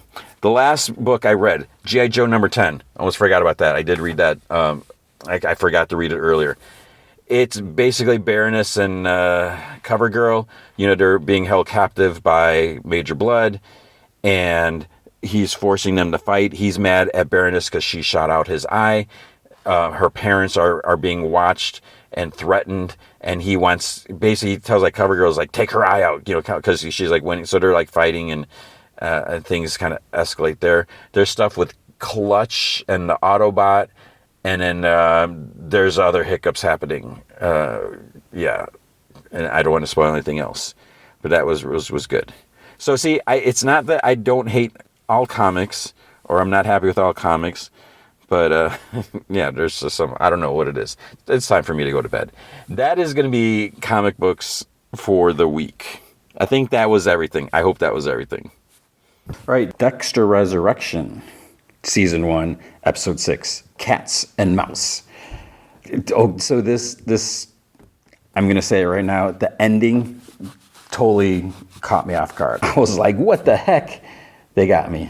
So let's just get to it. Dexter's like sweeping up, and there's like there's some little things that bother me, but whatever, for the sake of the show, things are set up and you kind of see them coming. It's like, come on, really? It's like, you're going to do that? But there's some like things you see, it's like, man, why are they doing that? There's other parts that it's just like, come on. And not that it was like getting tense or anything like that, but it's just like, all right. So Dexter's sweeping the garden pavement area out front. He talks about he enjoys doing it, whatever like that. Then Blessing comes out, and Dexter's like, oh, I'll get the trash next. But Blessing's like very solemn. He's like, oh, it won't be necessary today. He's like, it is my mother. She passed. It happened like she wanted. It happened in her sleep. And she wasn't in any pain. It's crazy because it's just like last episode where she's talking about it. But Dexter, and I don't know if this is a good thing. He's like, death comes for us all. So it's like, is that the most comforting thing to say? And obviously this is a struggle for Dexter to show compassion like that. But I don't know about that. But then Blessing says that they're having a wake for her this afternoon. He's like, I would be honored if you would stop by. And Dexter's like, yeah, of course. So he goes back inside, and then Dexter's like, I'll rearrange my plans. So he calls Harrison. Harrison's like, yeah, I just got off my shift. Are you on your way? And he's like, sorry, buddy. He's like, I'm going to have to take a rain check. He's like, there's been a death in my landlord's family. And then Harrison's like, okay. And then Dexter's like, is a hoodie appropriate attire for a wake? And Harrison's like, no. And Dexter's like, well, it is black. So then it cuts to, there's a knock on Dexter's door. Harrison's there with like a suit jacket. And Dexter's like, you're a lifesaver. And Harrison's like, well, you wouldn't believe what, people leave in hotels. He's like, those should fit. And Dexter like starting to put on a tie. And Harrison takes off his jacket and he has a suit on as well. And he starts fixing his tie. And Dexter's like, you dressed up. And Harrison's like, yeah, it'd be strange, if you were and I wasn't. Dexter's like, yeah, I appreciate it, but really, he's like, you don't have to come. And Harrison's like, Dad, funerals are hard. They're really hard when you're alone. And then like Harry gives Dexter like a look, Harry, imaginary Harry's there. So then Dexter's like, you're talking about, and Harrison's like, Hannah. It's like, I never felt so alone in my life after she died. Dexter's like, oh, I'm sorry, bud, you had to go through that by yourself. And Harrison doesn't like reply or anything. He's just focusing on his tie. And then Dexter, he's like, your grandpa taught me a trick. He's like, the rabbit hops over the log, and then he pauses. He's like, your mother would be so proud. He's like, both of them. So he's like, the rabbit crawls under the log. The rabbit runs around the log twice because he's trying to outsmart the fox. And the rabbit dives through his rabbit hole safe and sound. And Harrison's like, safe and sound. And then Harry repeats it. So it seemed like I'll have to try that sometime because I hate doing ties, and I don't do it that way. So Harrison's like, I'm really glad you came back. Losing you a second time was rough. And Dexter's like, I'm not going anywhere again, promise. And then Harrison like straightens Dexter's tie a little bit. It's a very nice bonding thing. Is it going to last? So they head upstairs. And Dexter's like, you should know, a woman you passed, Prudence, the family was really close. He's like, oh, they're devastated. And Harrison's like, yeah, Dad, I think I know what to expect from a funeral. And Dexter's like, well, I just want to prepare you. Brace yourself for a lot of sadness. Opens the door. There's upbeat music playing. There's lively chatter. Just a bunch of people are like, Dexter! And they like wave to him. And Harrison's like, so sad. And then he's like, Joy comes up. He's like, oh, Joy, this is my son, Harrison Joy. And she's like, great to meet you. And she gives him a big embrace. And Harrison's like, oh. She's like, thanks for coming, Dexter. And then she's like, how's that gunshot wound? And Harrison, he like looks at his dad and they exchange a look. And then she's like, oh, I know about your dad's nasty hunting accident. And Dexter's like, Joy's been helping me with pain management. She does acupuncture. Harrison's like, you tried alternative medicine? And Dexter's like, I was skeptical at first, but it actually works. And then Harrison, Joy's like, Dads, am I right? And they like laugh. And she's like, but really, my dad will be thrilled you both are here. So Dexter points like at Chike. He's like, he survived an attack from the dark pasture. He's like, well, the other one. And he goes up there, he's like, hey, the ear looks good. And Chike's like, turns out ladies love a scar. And then Sam, Joy's fiance, asks Dexter if he can get the door because he has a couple bags of trash. Dexter quickly introduces them. Harrison's like, how long have you known them? Dexter's like, a couple of weeks. And Harrison's like, okay. He's like, I've been in New York over 3 months. I know like 3 people. Then Bless is like, Dexter, I'm so glad you're here. He gives him a hug. And Dexter's like, I'm sorry for your loss. He's like, my mother lived a beautiful life. And this is a celebration of that life. This is a day to honor her and rejoice in her memory, to be grateful for all the people in her life that she loved. And he's like, you must be Harrison. And Harrison's like, yeah, nice to meet you. He's like, I'm sorry. I hope it's all right that I tagged along. He's like, are you kidding? And he like chuckles. He's like, nothing would make my mother happier than knowing you two are back together. He's like, you're welcome to stay with your dad, but all the kids are in the children. He's like, my daughter Joy will show you around. He's like, yeah, sure. And then the Dexter, he's like, you want to pay your respects? She's through there. So there's an open casket in the other room. Dexter walks up. He's like, I've been around so many dead bodies, but I haven't been to one of these since Rita. Then Blessing's wife comes up, and she's like, oh, are you squeamish around dead bodies? And he's like, sometimes. And we see Charlie goes over to Red's apartment. She sees his mailbox is overflowing. It's like, Dexter, did you forget something? She starts knocking on the door, calls his name, and then she goes inside because she probably knows the code since she already figured it out. Looks around, sees mold on a fruit on the counter and a bowl, and there's like a bowl of cereal in the sink. She calls Prater. She tells him Red's MIA too. And he's like in his car or something like that. He's like, understood. Sam hands Harrison a drink, he's like, don't hold back. He's like, I want your honest opinion. Joy says that Sam's trying to perfect the recipe for his ideal gut health, and he drinks it. He's like, oh, he's like, that packs a punch. And then Sam's like, trust me, your intestinal microbiota will thank you later. And Harrison's like, launching your own business? He's like, that's impressive. And Joy's like, it's actually his fourth. Sam's a budding entrepreneur. He's starting an MBA program this fall. I don't know if that's a good thing. I mean, if it's his fourth business, it sounds like he's just like trying different things. I don't know, but maybe that's good. He's like, Joy's my number one cheerleader. And she's like, but what about you, Harrison? Are you in college? He's like, oh, no. He's like, I just got my GED. He's like, right now I work at the Empire Hotel. And she's like, oh, fancy. And he's like, no, I'm just a bellman, still figuring out what I want to do. And she's like, well, you have plenty of time to decide. Being an adult is the worst. And he's like, yeah, totally. So then Blessing's wife starts talking about cats. Prudence loved cats, but Blessing was allergic, so she channeled that love into collecting. So there's like cat knickknacks all around. So they want everyone to choose a cat to bring home as a reminder who Prudence was, and also because there's so many. I think she said it was like almost like the verge of hoarding or something like that. She starts with Prudence's oldest friend to choose first. And then she says something about Prudence. It's very sweet. It continues. Dexter's listening. Then it's his turn. And then he looks at one. He's like, if it were a dog, it'd be barking at me. So it's like a life-size cat. And then he's supposed to say something. So he sighs. He's like, I'm going to miss. He's like, I got nothing. And he like looks at the food on the table, her food. And people chuckle. He's like, I didn't know Prudence long, but she told me all she wanted was to be surrounded by people she loved who knew her for who she really was. And then he like wipes a tear away, but I think he was pretending because Joy just did that. It's like, no way he had a tear. And Blessing thanks him for that beautiful tribute. And he's like, thanks for the cat. So Blessing speaks. He's like, Mother, she gave me life. She saved my life. And then he rushes off. So it's like it's too emotional, I guess. Dexter's phone buzzes and he like looks at it. He goes outside. It's Prater in his car. He's like, I'm outside your building. He's like, did they figure out where I live, who I really am? But he looks like, both ways down the street. Prater must be calling me from Red's apartment. And he's like, I'm not at home. And Prater's like, that's okay. I can wait. When will you be back?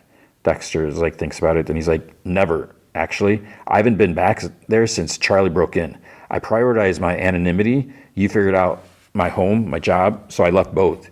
He's like, you can see why I didn't leave a forwarding address. And Prater's like, I would expect nothing less from the elusive dark passenger. He's like, I was going to offer you a ride, but I trust you can find your own way. My place, ASAP. So then later Harrison like walks, he's going back to the hotel, I guess. He walks by this like NYU like college fair thing. There's like some tents set up and people there. He gets a pamphlet, but then he looks at the numbers. Full-time tuition, $58,370 a year. Room and board, $24,555. And he just like stares at it. Then Elsa calls him and, she apologized. She's like, I'm working a double and my mom came down with the flu and I was just wondering if there's any chance. And he just cuts her off. He's like, of course I can watch Dante. And then he, as he walks, he like throws a pamphlet in the trash. I mean, yeah, there's loans and everything, but I think the bigger thing, I mean, I don't know how it is, but it's a matter of getting in because not just anyone can go to, NYU. There's competition, so I don't know. But I mean, he could try to take out a loan. It's going to be tough, and then college is, and the other, I guess the more important thing is he needs to figure out what does he need to go to college? What does he want to do? At the police precinct, Wallace interviews Mia's like almost victim. So he's like, she came up to him, bought him a drink. He's not usually a ladies' man, so of course he was surprised, but it happened so fast. Then she invited him to her place for a nightcap. Inside the apartment, she kissed him and told him to take off his clothes, and she was going to get some wine. He said no, but then he doesn't remember what happened after that. It's like she must have knocked him out. Wallace asked if he made any advances before she struck him. Did he try to initiate intercourse? He's like, all I tried to initiate was conversation. When I woke up, I was gagged, undressed, and tied to some BDSM torture device. There was a table of like tools all set up, and Wallace asked, how was her demeanor? And dude's like, psycho. Then Wallace asked, was she angry, excited? And he's like, she was as cool as a freaking cucumber. She was smiling as she said that she was going to pour a lie in my eyes. And then it's like, oh, crap. And he's like, and also how I'd be her first kill in New York. And Oliva's like, wait. And Wallace is like, are you certain those are her precise words? He's like, certain as poop. She acted gleeful about it. So it's like, oh, man, they had her as, the killer for Foster, but for Ryan Foster. But now if he was going to be her... So this guy just ruined Dexter's thing. So Wallace and Oliva look at each other. Then he asks if she mentioned anything about chopping body into pieces, and he kind of panics a bit. He's like, "Was that supposed to happen?" In the break room, they're having coffee, whatever, and talking. And she says that the dude's details do not match what occurred to Ryan Foster. Oliva's like, "What we suspect occurred." And she's like, Mr. Foster was killed in a moment of passion in his own hotel room. Mark was lured to Mia's residence where she planned to calmly torture him. And then he's like, well, perhaps Mia's plan was to bring Ryan to her place, but something went wrong, so she had to improvise. So she hit him with a toilet tank lid. They're not that different. Mark was hit with a blunt instrument too. And she's like, one time. He's like, so maybe Ryan didn't go down so easily. And she's like, none of Mia's other known victims were chopped into pieces. And he's like, dismembering Ryan could have been a last-minute decision. She fudged up. She had to clean up her mess. Or she's evolving as a killer, trying something new. Lady Vengeance is known for attacking sexual predators, but Mark has no history of that. So clearly, Mia's open to changing her MO. And she's like, we did not even find a bone saw amongst her torture devices. He's like, no, but we did find Ryan Foster's watch. But maybe they didn't find the saw because maybe she threw it out to get rid of it, to hide it, because evidence, whatever. And she's like, what about what she said about Mark being her first kill in New York? And he's like, he could have misunderstood. And she's like, Mark said he was certain. And he's like, yeah, Mark also sustained blunt force trauma and trauma. I don't think we should take his account as gospels. But it's like she just refuses to listen to any possibility that he's listed off. I mean, these are all things that are possible. It's not true, but she doesn't know that. And so she just walks out of the room, and he calls out. He's like, what about the watch? And he's like, if Mia didn't kill Ryan Foster, how the hell would she have it? And then she's like, I do not know. She's like, ugh. Then Batista friggin' walks in. He's like, detectives, you got a minute? I got something I want to run by you. So they go into their office. He's like, I don't think Mia LaPierre killed Ryan Foster. Of course he doesn't, because he's obsessed with Dexter now. He's like, you got the wrong person. And Oliva was like, we just talked through this. But Wallace tells Batista to continue. He's like, as I told you before, the Foster case reminds me of a serial killer from Miami, which is stupid if he thinks, if it was Dexter, because Dexter was still at Iron Lake. So, he's got to think Harrison did it, right? He's like, a person I worked with, the Bay Harbor butcher. But he says the person he worked with, where's the concrete evidence? And she's like, James Dokes? And he's like, not exactly. I mean, James Dokes was named by the FBI as a Bay Harbor butcher, but this last year, I've learned some new information that makes me suspect a different coworker from back then. So, what's this information? I don't think we know that yet. He's like, a forensic analyst for Miami Metro, and he shows him a mugshot, and it's like he's trying to bias them. He's like, Dexter Morgan, and Wallace takes a photo. He's like, now when I heard the details of Ryan Foster's body being chopped up into 9 pieces, exactly the M.O. the Bay Harbor butcher, I had a hunch that it was the work of the real killer. But it's 9 pieces. Doesn't that seem kind of obvious if you're trying to make the body small enough to transport? You chop the legs in 2, the arms, the head, and probably chop the torso in 2 because it's so big. And so Oliva's like, so you think this old co-worker killed Ryan Foster? He's like, no. Dexter was in a coma at the time of Ryan's death. And he's like, what? He's like, in a clinic upstate. And Wallace is like, Captain, I must inform you, at this point, you are not making any sense. And then here comes Batista, like, Dexter has a son, a young man by the name of Harrison Morgan. He's the bellman I'm familiar with Harrison Morgan. He's like, I believe Harrison Morgan killed Ryan Foster using methods taught to him by his father. But it's like, why would you suspect that Harrison's automatically becomes a serial killer? Or that Dexter is. He's like, and then Dexter Morgan planted Ryan's watch in Mia LaPierre's rental to frame her and exonerate his son.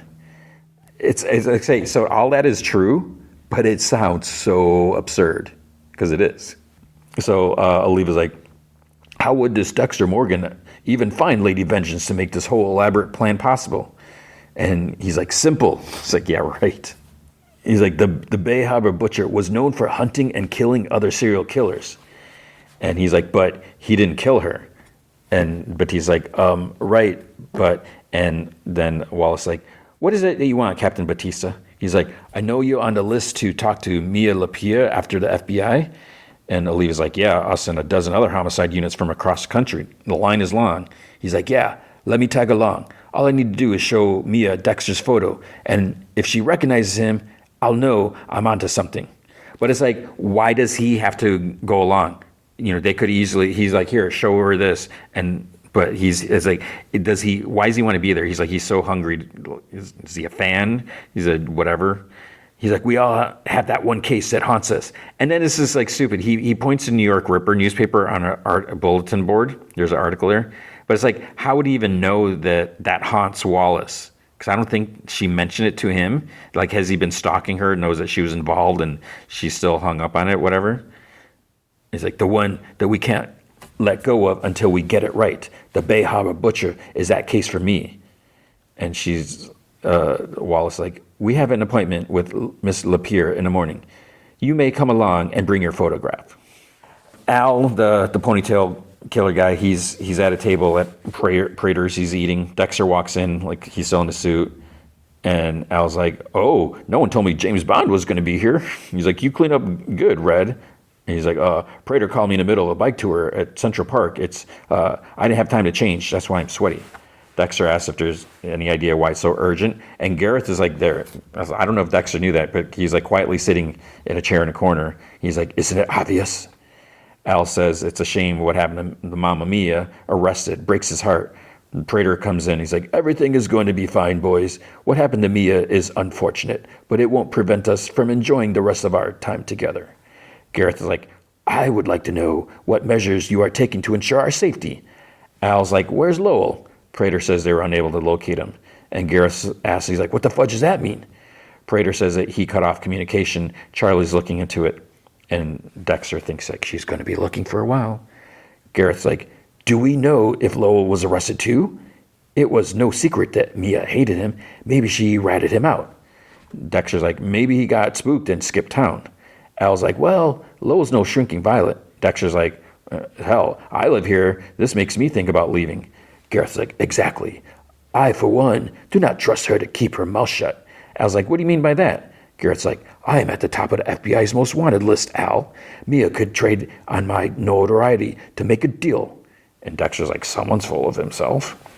Al's like, she wouldn't do that. We promised not to turn on each other. Garrett's like, no offense, but Rapunzel isn't exactly entered in the cultural zeitgeist the same way that Gemini has. There are 4 Gemini bestsellers. Fincher's making a Gemini movie, and they're talking to one of the Culkins about playing me. Offering up my name is a one-way ticket to immunity. Dexter thinks, he's like, I mean, really? I was like, guess I didn't think about that. Prater's like, need I remind you, gentlemen, that I have connections at every level of law enforcement, including the FBI. If Mia talks, I'll know before anyone. Dexter's like, I don't think Mia would do anything to jeopardize the rest of the group. Garrett's like, if you're stupid enough to get caught, you're stupid enough to snitch. Dexter's like, she knew the rules. She's the one who told me. He's like, knowing the rules and adhering to them are 2 very different things. This is why girls shouldn't be allowed in the group. It's like, what does that have to do with anything? I was like, maybe Gareth is right. And Dexter thinks like, so much for like-minded individuals. Gareth's like, as long as Mia's in custody, none of us are safe. Not even you, pointing to Prater. He's like, it's time to take extreme measures. Dexter thinks, he's like, I'll be taking extreme measures with you, Mr. Zeitgeist. And he says, Prater promised this was a safe space. I don't doubt he's a man of his... I don't doubt that he's a man of his word. I don't doubt it, or something like that. Do you? And that like shuts him up. And Prater's like, I'm glad we could clear that up. Now, in the meantime, I thought a little extra spending money might ease the stressful time. So there's a case with like some wrapped envelopes, like 3 stacks of them. By next meeting, I promise everything will be back to normal. So Charlie's in a back room gambling thing. She's like just standing there watching. She sees this guy lose and get upset. It's like he must be a perfect target, whatever. So she sits down, puts a huge, really big stacked envelope. So obviously there's money in there. And she's like, "Hey, need a friend?" And then he looks inside and nods. Out on the streets, Dexter looks up stuff on the Gemini killer on his phone. There's like crime scene photos. There's like just one website has like content warning, and then he's like, he definitely fits the code. So he scrolls through the images, and there's one. So because it's Gemini, he makes like the Gemini astrological symbol, and so he kills two of them. He's like a father and his teenage son. And Dexter like looks at Gareth. He's kind of like across the street, and he's like close by. So he starts walking, and Dexter follows him. So he goes. Gareth goes into his bookshop, goes upstairs, this second level. Dexter follows him. Gareth goes to the crime mystery, true crime section, picks up a book, and he kind of looks around. And he puts like some paper in there, and Dexter's like, "Gareth came to the bookstore with a bookmark." So Gareth puts the book back on the shelf. He walks out. Dexter goes and checks it out. He takes the book off the shelf. It's The Killing Century, a new era of serial murder. And he's like, "Oh, Gareth, checking out the competition?" The paper he put in there says 8 p.m. And because I looked at, there's like a QR code on the back. I checked it, doesn't go anywhere. It's like some card thing for the Met. So I think it was he just wrote it on the back of there. And Dexter's like, the ego in this guy. Harry asks if it's a message for like when and where to meet someone. And Dexter's like, what's the point of all this spycraft? He's like, who's he meeting that requires a dead drop like he's in some Cold War espionage movie? And Harry's like, an accomplice, a victim? Dexter's like, well, whoever it is won't be getting this message. So he pockets a card. But it's like, wait, is someone watching the way the camera is? And, you saw a glimpse of someone at one point, like around a bookshelf. And he's like, did I make the Mount Rushmore of serial killers too? So he flips through Chapter 10, Bay Harbor Butcher. He chuckles softly, turns a page, but it's a picture of James Dokes. And Dexter sighs. Harry reads, mission-oriented killer? He's like, damn straight. And he keeps reading. Despite his bloodthirsty moniker, the Bay Harbor Butcher was anything but ruthless in identifying his victims, a modern-day avenging angel. But then the person peeking around a corner knocks a book off the shelf, an accident. So Dexter looks, but the person's gone, so he puts the book back on the shelf. Charlie visits her mom in the hospital. She's sleeping, but Charlie's like, Mom, you wouldn't believe what I had to do today. So she's probably telling some other made-up story. Elsa tells Harrison that she owes him big. Stefan added more shifts because of the gala thing. If she works 2 more, she'll be able to complete her hours for the program early. And he's like, that's great. I was thinking of applying myself. And she chuckles, and then she looks at him. She's like, oh, you're serious? It's just, you sure a career in customer service is right for you? And Harrison's like, I'm not sure of anything, except that I'm going to smoke Dante indoor basketball tonight. She tells him, homework first, pasta's on the stove. If he needs his nebulizer before bed. And Harrison's like, still? He's like, the asthma's not better? And she's like, poop, I didn't tell you. She's like, we found black mold in his bedroom closet. That's what's been causing the flare-up. So put him in my bedroom. He's like, we can't, go get into his until the problem's remediated. And Harrison's like, when's that? And she's like, who knows? The landlord's ignoring my calls. And Harrison's like, that's messed up. And she's like, yeah, well, I emailed yesterday. I said I'm not paying the rent until he gets someone out here. So hopefully that'll light a fire under his butt. Harrison's like, maybe you could just move. And she laughs. She's like, if that were an option. And he's like, you need first and last month's rent and a security deposit. She's like, I can't afford to move. And Harrison's like, right, sorry. And she's like, plus this is a rent-controlled apartment. Can't give that up. So we're just stuck here, praying the landlord eventually does his job. And Harrison's like, he shouldn't be able to do that. And she's like, I got to go or I'm going to be late. She's like, text me if something comes up. So Dexter is being watched as he gets out of his car and goes to his place. He opens the door, but then he hears Sam struggling with like bags of ice. And here's a part, it's like, oh man, he leaves the door open and he goes to help. So upstairs, there's still a lot of people at the wake. Blessing, then he kind of goes off on Sam for getting so many bags. He has 4 bags of ice. Sam's like, well, there's still a lot of people. Blessing's like, there's no room in there. It's like, it's going to melt everywhere. And Sam's like, I was trying to help. By flooding my kitchen?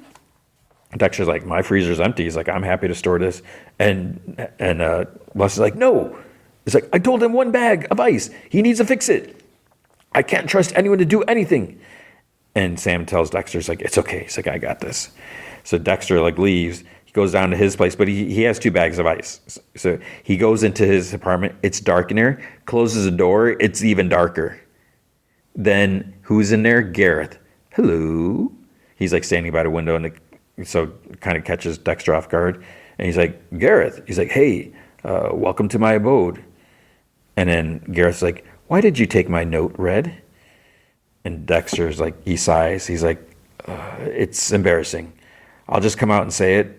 I'm a fan. I've been a little starstruck in the group settings, and I was trying to find an excuse to get to know you better. I thought if we bumped into each other, maybe. Gareth's like, I should have anticipated this. He like sighs and walks closer. He's like, the beheading, so derivative. I suspected my influence on your work, of course. Just didn't want to embarrass you. And Dexter's like, that's cool of you. He's like, hey, would you like a gin and tonic? And Gareth's like, I'd love a G&T. So Dexter goes in a fridge, grabs the stuff. He takes a syringe out, then like the door, the butter compartment, whatever. And Gareth's like, this has happened before in the group, It's a cross to bear. Gemini's an icon in industry. And Dexter's like, you don't have to tell me.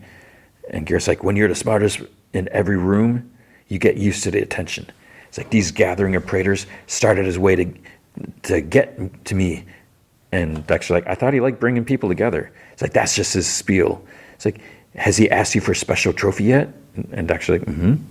He's like, he pays me double for preview photos. The moment before the kill, when they know, ask Praetor to show you the most recent snapshot, a father and his teenage son.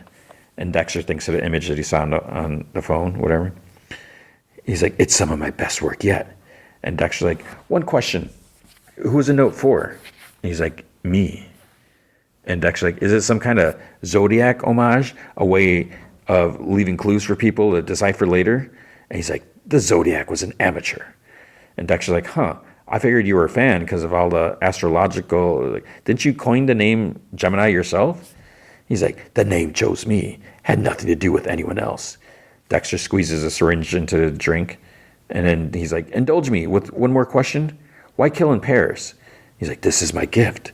They say that we enter this life alone, and that's how we leave it. But to die together, that's the ultimate bond. That father never loved his son more than in the moment before. Dexter's like, wow, you really are smart. Puts a drink in front of him. And Gareth's like, number 1 in college, number 1 in Mensa, number 1 in grad school, and now number 1 on the FBI serial killer list. Dexter's like, for now. And then Gareth laughs. He's like, you, Red, are a number 2 at best. Dexter like picks up his drink, but then Gareth switches drinks with Dexter. And Dexter's like, to meeting your heroes. He raises a glass. Dexter takes a big swig. Gareth like kind of watches him. He takes a swig and takes another. Then Gareth sighs. Then he realizes he's starting to lose his balance. He falls over. Dexter like sighs and does like kind of spin and chuckles. He's like, who's number 1 now? Harrison and Dante are playing indoor ball, like Nerf ball, whatever. Then Dante makes a shot, but then he has like a wheezing fit. So Harrison goes to get the machine, tells him to breathe. You'll be okay. Then later we see him, he's reading like Teenage Mutant Ninja Turtle comics as he falls asleep. He goes in the kitchen, has some pasta. There's a knock on the door. And it's some guy named Vinny. He asks if Elsa's there. Harrison's like, she's at work. Who are you? And the dude, he's a big Italian dude, typical whatever. He's like, she's late on her rent. He's like, I ain't running a charity here. And Harrison's like, yeah, well, she's not going to pay until you fix the mole in Dante's room. He's like, and who the fudge are you? Her boyfriend? You living here too? And Harrison's like, no, I'm just a friend. Well, I ain't fixing poop for a tenant that don't pay her the rent. And Harrison's like, come on, man. She's just worried about her kid. She's so worried she could move. And Harrison's like, well, that's not fair. It's like, that's not fair. All she needs is for you to do your job and get rid of the mold. I'll get to it when I get to it. And then Harrison like raises his voice. He's like, yeah, well, that's not fudging good enough. He's like, there's a kid here, and he's getting really sick. He just had another asthma attack tonight. He's like, you want to be responsible for him getting worse? And then he's like, she sounds like a bad mom to me. Doesn't pay her rent, doesn't take care of her kid. And Harrison's hands are starting to flex on the fork that he's holding from eating pasta. He's like, tell her to start taking some GD response. my fudging eye. He's like, you mother trucker, what'd you do? You little fudge. He's like stabbed him in the eye. But then it cuts to reality. So he didn't really do that. So he's like, are you fudging slow or something? Harrison's like, he's kind of like shocked. He drops the fork. He's like, you tell Elsa to pay her rent or I'll take other measures. He's like, comprende? He's like, GD, low lifes. And he leaves. Harrison picks up the fork and shuts the door. Dexter thinks, sounds like they're having fun up there. I'm having fun down here too. He's like, now, this is a view I'm comfortable with. So Gareth is like taped up. He's like on the floor and on plastic. Dexter cuts his cheek to get a blood sample. Gareth starts to wake up as he puts the blood on the slide. And then Gareth tries talking. He's like, Red. And he's like, you know what? I don't need to hear any more from Gareth tonight. Takes a knife, raises it, shunk, into the chest. You're welcome, FBI's most wanted list. But then there's a knock on the door. It's Blessing. He asks if they can talk. Dexter pulls out he's like, just a minute. He pulls up the body in the plastic, whatever, carries him in the bathroom, puts him in a tub, closes the curtain like in a hurry, doesn't close it all the way.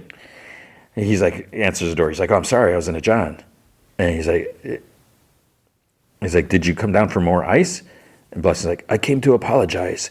I feel terrible for snapping at you. I was cruel. Dexter's like, it's fine. Your mother died. Of course you're not yourself. Yes, but it's more than that. My mother was more than the things she did for me. She was my North Star. Have you ever had someone like that? And Dexter like nods. When I say my mother saved my life, I meant it. I try not to talk about this. Try not to even think about it. But today, it's impossible.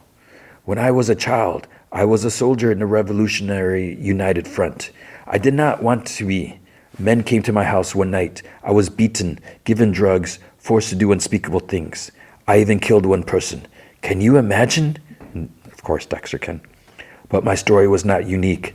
There were hundreds of other children across Sierra Leone who had the same story, but those other children didn't have a prudence. Mother searched for me, found, and rescued me on my birthday. Then she brought me to the United States of America to start over. I didn't think I deserved it. For the longest time, I fought it, but somehow she pulled me back together. And Dexter's like, he's like, I had no idea. How can I survive without her strength, her guidance? I don't know how to go on. Dexter's like, how did you do it before? What did she tell you? She told me to leave the past behind me, only move forward, and to never, ever bring the darkness into my home. You must keep it separate to survive, always. Dexter thinks to himself, he's like, I need to be more careful, keep this world separate from Harrison. And then Blessing's like, I think the day has gotten to me. My head, do you have any Advil? And without thinking, he's like, in the medicine cabinet. He's like, okay. And then he's like, oh crap. He's like, I can get it, but it's too late. He's already in there. He goes in there, he takes some out from the medicine cabinet. Dexter's standing in the doorway right there. But then in the mirror, Blessing sees like the end of the shower curtain had kind of came off a ring, from when Dexter like flung it closed. So he goes over to it. What kind of shoddy landlord set this curtain up? He like adjusts it. All fixed. I apologize for unloading the ugliness of my childhood on you. I hope I haven't scared you. And Dexter's like, nope. You're a good and gentle person, Dexter. And Dexter thinks, like, tell that to the dead man in my bathtub. And Blessing's like, thank you for listening. I better get back up. So Dexter's disposing the body. Harry says, he's like, I like your friend Blessing. He's smart, especially the part where he said he needed his parent for strength and guidance. Dexter's like, yeah, seems like we both had parents who saw their children for who they were, helped them become the best versions of themselves. Harry's like, now you have the opportunity with Harrison. And Dexter's like, I certainly know what he doesn't need. And he lights the fire. Whoosh, the body lights up in the furnace thing. He's like, time to figure out what he does. So Harrison meets Dexter at the diner. Harrison, like, you can tell he's off. Dexter's like, is everything okay? He's like, it happened again. I was just trying to help Elsa talk some sense into her a-hole landlord, and he wouldn't listen. And Dexter's like, what? I saw me killing him, just like with Ryan. Dexter's like, did you? He's like, no. Dexter lets out like a deep breath. Harrison's like, but in my head, I did it. It felt real, natural. I don't know what I'm doing, where what I'm even good for. And Dexter's like, stop, don't go backwards. And he like sighs. He's like, did you want to hurt him? And Harrison's like, yes. He's like, you had an impulse. You denied it. What that really was the need to do the right thing. You know who that sounds like? Your Aunt Deb. She also had a strong sense of right and wrong and a hot temper. There's nothing wrong with you. And Harrison's like, no, I'm nothing like Deb. She wasn't a fudge up. And Dexter like chuckles. He's like, oh, Deb made mistakes, like big ones. But she never let those mistakes stop her from doing good, helping others do good too. Just because you have a hot temper doesn't mean you're a monster. It makes you human. Harrison's like, I don't know. And Dexter's like, I do. You're going to take that Morgan sense of justice and use it to make things better, find your own path. He's like, I'll be here to help you. Second chances are for taking. So I guess Harrison left because Dexter pays with like $100 bill or whatever. So I don't know what the bill was. Charlie calls and she's like, Prater's got a surprise for you. And Dexter's like, what kind of surprise? And she's like, the kind that's a surprise. Be at Pier 6 in 2 hours. Bring your trophies and your tools. At the prison, a guard tells Wallace, Oliva, and Batista not to get their hopes up. So far, she's stonewalled the FBI and every visiting officer. And stupid Batista, he's like, well, I'm confident she'll be interested in what I have to say. It's like, how? Why? How would you even know that? So the guard's like, maybe so far she isn't talking. Batista's like, well, my guess is I'm the only one here hoping to clear her of a charge. But then an alarm starts buzzing. Guard tells him to stay there. Wallace, of course, she's like, I am not staying here. So they follow the guard down some stairs. They're like shouting in the background. They're like, get her down quick. So Mia hung herself, supposedly. They take her down on the floor. A guard checks her pulse. Sorry, Warden. But the dude, it's the guy that Charlie talked to that was gambling. And Batista has this like, oh man, look. Because he doesn't care that someone died. He just cares about his picture. On the radio, they're like, serial killer known as Lady Vengeance was found dead in her prison cell this morning. Her death ruled suicide by hanging. So Dexter arrives at the pier, and he's like, Mia's dead. Would she really take her own life? Or maybe they took Gemini's warning to heart and handled it, silence her before she could implicate Prater in the group. Is this what they mean by fight or flight? So there's a helicopter there. Harry's like, if they had Mia killed, they won't hesitate to do the same to you. But then there's a knocking on his passenger window. It's Al. He's like, hey, we're going on a whirlybird. Woohoo! So Dexter gets out. He has a backpack with, I guess, his trophies. Prater says that he thought this would be a nice change of pace. They're just waiting on Gareth. And Dexter thinks, he's like, Lowell's gone. Mia's dead. Gareth is 9 piles of ash in my favorite furnace. He's like, I show up and suddenly these serial killers start dropping like flies. They're going to realize it's me. So they get in. Prater tells the pilot, give him like 2 minutes. Then a car drives up, and Dexter thinks, he's like, who the hell is this? Someone gets out, and then I was like, what? My voice just cracked there. I was like, what? Who is it? It's Gareth. Dexter just killed him, but Gareth is right there. And then he thinks, he's like, holy spit. He's like, Gemini, how did I not see this coming? And then Gareth is like, I'm here. We can go now. So Dexter thinks, because he sits next to him, he's like, the Gemini killer, twins, fudge me. So that was the end of the episode. And I was just like, I mean, it's kind of silly or whatever, but it's just like, holy crap. I was like, I didn't even think about that. So it's just like,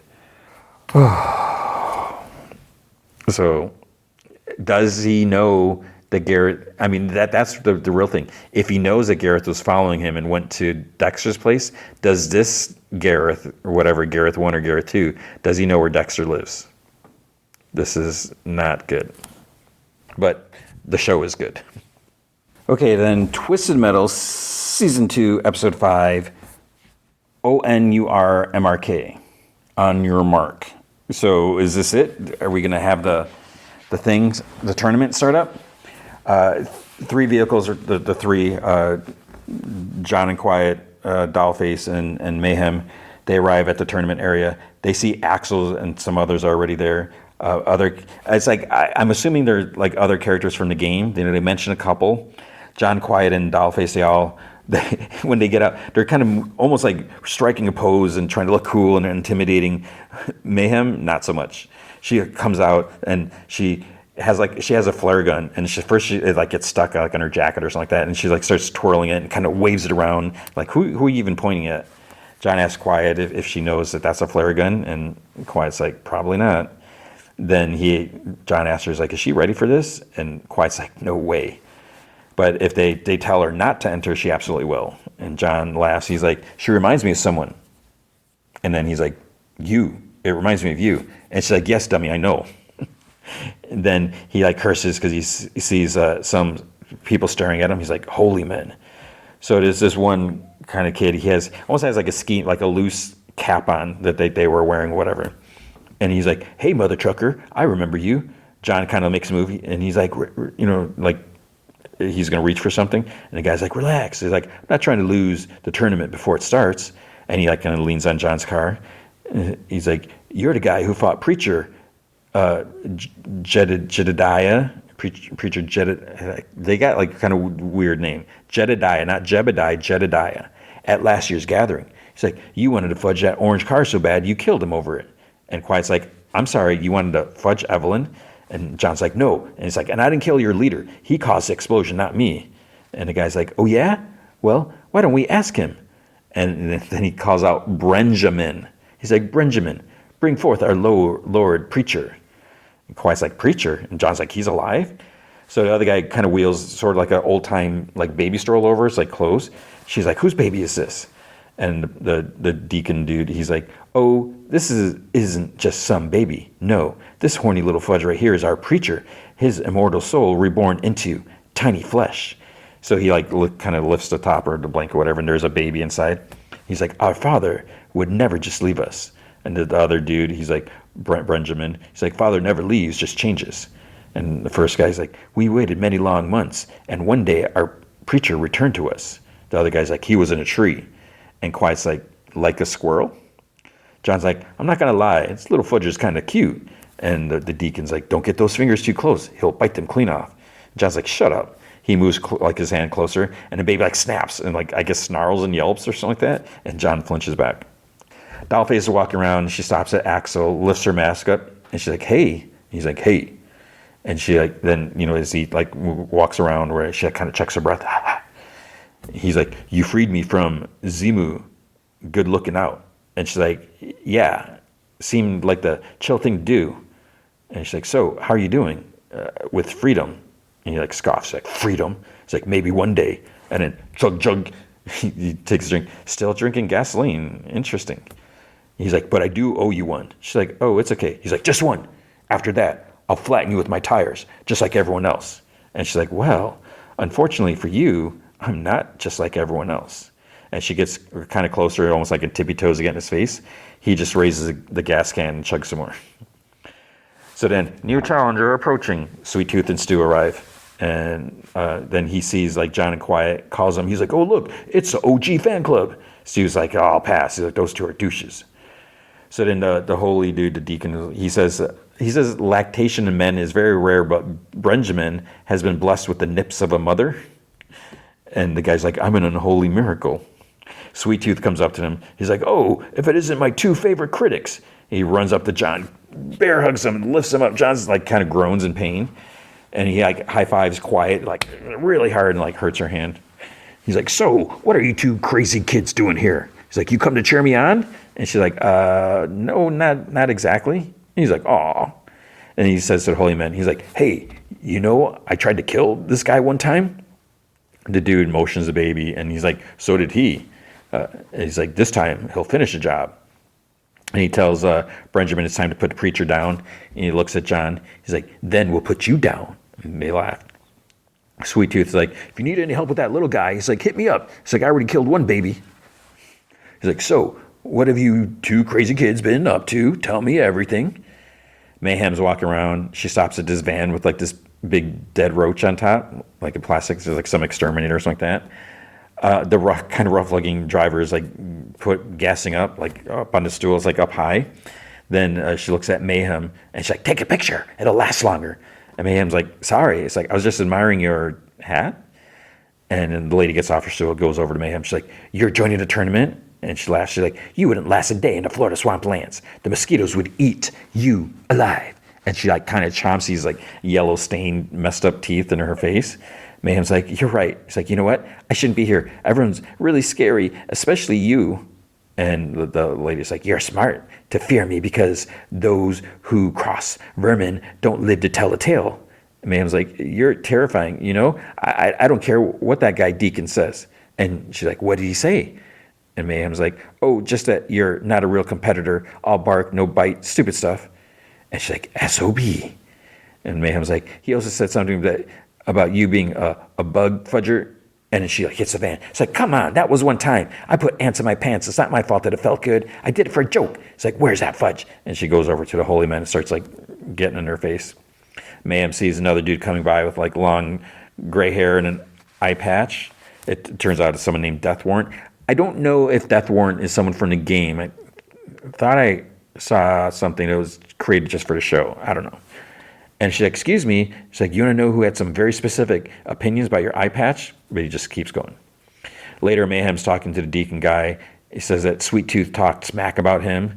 And she's like, for what it's worth, I don't think the holy men have gone soft. And Deacon's like, soft? Why? Because I'm an incredibly attentive father figure? Like, scoff. She's like, I'll show him. It's like, the only thing more powerful than that big-ass gun is daddy's love. Stu's like walking around, purposely shoulder checks a guy, tells him to watch it or he'll rip his scrotum and shove it up his nose. Then he looks over at this guy working on a car. It's Mike, the guard dude, that his like friend that Sweet Tooth kind of thought he killed. They hug. They both like, I thought you were dead. And Stu's like, if I knew you were alive, I'd. And then this other guy comes up. He's like, hey, Michael, Hammerhead is locked and loaded. And then to Stu, he's like, hey, guy, that's a nice headband. It actually brings out your eyes. And Stu's like, thanks. And Mike's like, Stu, this is my new homie, Dave. Dave, this is Stu. The guy's like, no way. This is your old compadre, Big Stu? And Stu's like, or just Stu. He's like, you know, your reputation precedes you. I mean, I've heard so much about you. And Stu's like, cool. So how'd you meet this guy? And Mike's like, well, after Sweet Tooth attacked us, I was all messed up. Bad man. So I rolled over in the fire and cauterized a gash. It's like on my back. And he like lifts up his shirt and he shows him. He's like, next thing I know, I got found by some butchers. And get this, Dave here was one of the butchers. And Stu's surprised because Dave's like so like clean cut and polite and everything. But then Dave says that they're like fattening him up for a barbecue. But then Mike kind of flipped the script on him. He told me a man who eats man is no man at all. He's a regular Bill Shakespeare, right? But seriously, from that day forward, I vowed I would never let any man I would never let any man meat touch these lips. And Stu's like, well, I'm just happy you didn't eat my good pal, Mike. And he's like, so I saw you got, Mike's like, I saw you got dragged off the beach, man. It's like, I thought you were burnt toast. Stu's like, crazy story. And then Sweet Tooth comes rushing up. He's like, Stu, there are so many cool people here to kill. There's a human car hybrid over there. I think he's on roids. And Mike's like, you're still with him? And Stu's like, I can explain. And Sweet Tooth's like, hey, didn't I cut you in half? I never forget a victim. Mike's like, you did, but you didn't finish the job. And Sweet Tooth's like, could you not tell anybody with that? I mean, attempted murder is kind of a bad look for me. And Mike's like, congratulations on creating the perfect little minion to do your bidding. And Stu's like, well, wait a minute. That's not what this is. It's like, we're partners, equals. Sweet Tooth's like, yeah, no, we're not. And Stu's like, and as a matter of fact, yesterday, I massacred a room full of random people all by myself. Mike's like, and you're proud of that? He's like, you left me for dead so that you could find out how to murder better? Sweet Tooth's like, yeah, that about sums it up. Stu's like, no. Mike's like, come on, Dave. We got a tournament to win. Dave's like, I'll be right there, Mike. He's like, look, he's just got to cool off. He's like, it'll be fine. Just remember, the road to self-discovery is a long and arduous one. He's like, hey, one love. And then he looks at Sweet Tooth. He's like, also, love that mask. It's really cheery. I think I'm looking at a dental ad. It's nice. And he walks off. Sweet Tooth's like, man, that Dave guy's got a real nice way about him, huh? He's like, fit too. You can tell he really watches what he eats. And then there's the sound of an engine revving. Motorcycle pulls in. Mr. Grimm. Axel like mutters like, this mother trucker. Quiet's like, that a-hole killed Jeremy and Ashley. He pulls up to Sweet Tooth and Stu. He takes off his helmet. Sweet Tooth's like, Grim, how the hell'd you get out? I threw away the key. Grim's like, I got a special invitation. And that's Mr. Grimm to you, Marcus. Sweet Tooth's like, you know that's not my name. And Grim's like, oh, you're still in so much pain. And then like squeaky voice, don't worry, soon you'll be free. And then a British voice, and your soul will be with us. And he walks away. Sweet Tooth just stands there like seething. Stu's like, Marcus, huh? He's like, what is that, Germanic? And Sweet Tooth just like snarls. Dollface returns to Quiet. Quiet says that there's a lot of stone cold killers here. They've got to stick to the plan. To John, she's like, what do we know about Axel? He's like, I don't know. Maybe get him a damn shirt. Dollface is like, I don't think he'll be a problem. And Quiet's like, we should avoid Sweet Tooth because he's flipping bonkers. Mayhem's like, motorcycle guy will keep him busy. They got history. And Quiet's like, really? What else did you find out? And she's like, oh, plenty. He's like, that's Billy Ray Stillwell, a.k.a. the Junkyard Dog. Dangerous for sure, but dumber than a box of bungholes. So you really just got to watch out for that spiked metal ball catapult thing. That human cumsock is Chucky Floop. It's like, I heard he's the sickest driver in the country, but I know a poser when I see one. It's like, who I'm worried about is Death Warrant, bounty hunter from Dallas. Heard he takes scalps and weaves in the hair of his victim into his own mane. And John's like, that's a lot of hair. And she's like, yeah, he's covering up a bald spot. He's very sensitive about it. John's like, I think we're going to tear this poop up. Dollface is like, fudge, yeah. He's like, and if the party gets a little rowdy, I can always hit that EMP.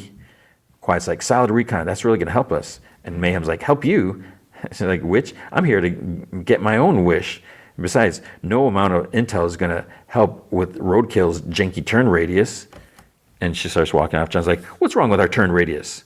And she's like, good luck out there. Dollface says that she's just messing with him. And he's like, I know that. So she's about to get in her car when Chucky Floop shuts her door. So, you think you can spread lies about me, you little punk? And she's like, Stu's the one who called you a loser with a micro penis, not me. He's like, I am not a loser. And it like echoes. Then he smiles, whatever. I'll see you soon enough. And he walks away smiling. Quiet like goes over to Mayhem, tells Chucky, he's like, eat poop. And then it's like, what a douche. And she's like, and then Mayhem's like, look, I like you guys and all, but I am not interested in an alliance. Quiet's like, yeah, I get that, but why are you making yourself a target? And Mayhem's like, I'm getting inside their heads. It's mind games 101. Quiet's like, do you understand how dangerous this is going to be? Mayhem's like, I can handle this, Quiet. And she's like, if you go out there, you're on your own. We all are. And Mayhem's like, wow, way to be over dramatic. I'll keep the finish line warm for you. And then, new challenger approaching. It's Raven. And she's like, John, interesting. And John's like, what the hell are you doing here? And she's like, that should be obvious. But what I can't figure out is why you fought so hard to escape me, only to end up here anyways. Do you even see how annoying that is? Quiet like walks up to John. And then she's like, oh, and she chuckles. She's like, okay, so the sex is that good, huh? I can respect that. Just know, once we get out there, I'm going to be the one doing the fudging. And she's like, eh. Or she makes some noise like that. And Quiet's like, Hot Topic bought a fancy car. Do you even know how to drive that thing? And then she's like, fudge around and find out. Toodles. And so she leaves. And then Quiet's like, that's a different Raven, right? And he's like, there's a bunch of them. He's like, this one, she's like the boss. And Quiet's like, are they all hot? He's like, yeah, it's like gremlins. But I don't think she would know what Gremlins is because she never saw a movie. Wasn't that it? She never saw a movie when they were at that theater. Some chimes start playing. Big hangar doors start opening. John's like, Calypso. So he's like standing between the door. Quiet's like, you got to admire the showmanship. And then John's like, are we really going to wait for this door to open all the way? And Quiet's like, just shh. He's building tension. John kind of stares up and he's like, oh. And she's like, yeah, this is taking forever. And then there's like a commercial break, but not if you're watching on Peacock. And it starts back up. Door's still opening. He finally starts walking forward. All the others, it's kind of cheesy. They kind of walk forward, make a big line. And he's like, ladies, gentlemen, welcome to my contest. Well, almost. You're not in it quite yet. First, you must survive a qualifying round. But so obviously this is a way to give us another episode. And then some guy's like, yo, dude. And he's like, not really taking questions yet, but go ahead. It's Chucky Floop. So, what are the rules? I feel like some of us here are wondering. He's like, I was just about to get to that, Mr. Floop, if you just waited 1 second. It's okay. The rules on the qualifier are as simple as 1, 2, 3. 1, grab a package. This other dude like pulls like a cover, like a blank sheet over the shelves with these packages with like lights on them. 2, deliver it to Tournament City. John whispers, delivering packages? He's like, we got this in the bag. And 3, don't die. The drivers who successfully deliver my packages intact will move on to the next round. Prepare for battle in 10, 9, and he starts motioning at them for start moving. They start scrambling. 8, 7, 6, 5, 4, 3, 2, 1. Then when he gets to 1, the outside sky turns reddish. It's like, how do you do that? Dollface like shoots, takes out one driver before they even reach the exit. Like, yeah, more shooting as they drive by Calypso, and he's just smiling, like no chance of him getting shot or anything. Everyone's like shooting. There's explosions. John asks Quiet if she's sure, she's not worried about the kid. Quiet's like, yeah, I'm sure. He's like, she's not going anywhere without this. She took some part out of the car. We see Mayhem like trying to start the car, and he's like just sputtering, and she's like getting all frustrated. But then she looks around. She sees like this rusted like Corolla or something like that. It's a car that the person that Dollface shot right away. So she pulls the body out and gets in. Sweet Tooth targets Grim. Somehow he's unable to shoot him. He's behind him like shooting and weaving, but like the bullets, you see them, and he can't. Because that would be too easy. He hits a rocket switch. He says he's been waiting minutes to do this. The rockets kind of go all over the place. Doesn't hit him. So he's using up all his ammo. Grim, somehow he bumps one with like a Sith or something like that. Sweet Tooth is like getting upset. Deacon starts shooting, hits a package, and the light turns from green to, it almost looked red, but I guess it was yellow. Stu starts like shooting, and then the grenade, Sweet Tooth put a grenade on a seat by Harold, the paper bag.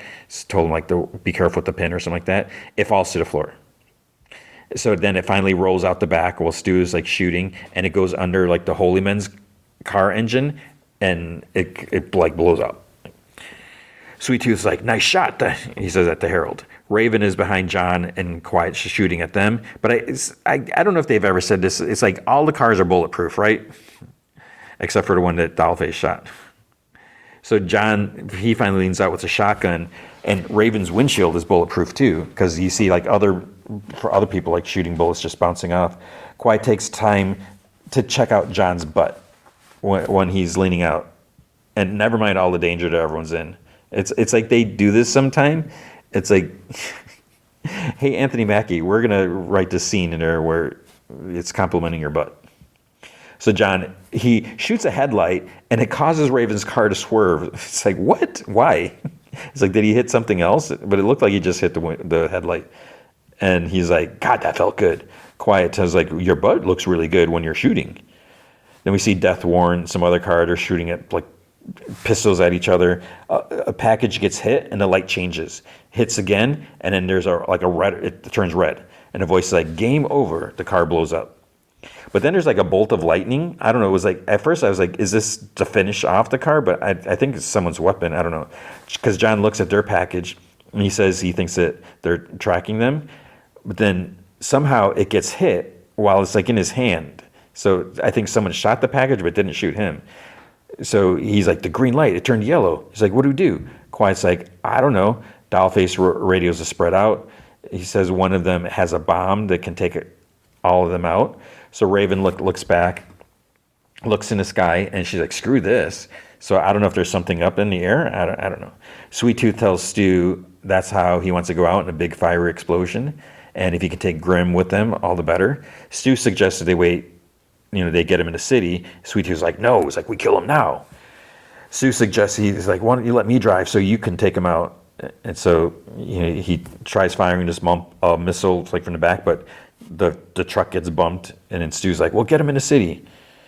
Chucky and Mayhem are like bumping into each other, and she like flips him off, of course. And then he blows up a car in front of them. He does like this big jump through it, whatever. Then he takes out an Uzi, starts shooting at her, but somehow doesn't hit her or through the car, even though the original driver was taken out like so easily. She like goes to shoot at him, but she just has a flare gun, so she shoots it. John and Quiet see like the flare go up behind him, and it like explodes up, and so they're like, "It's the kid." Quiet is kind of upset, and she's almost like freaking out. John's like, "We have to keep our eye on the prize, right?"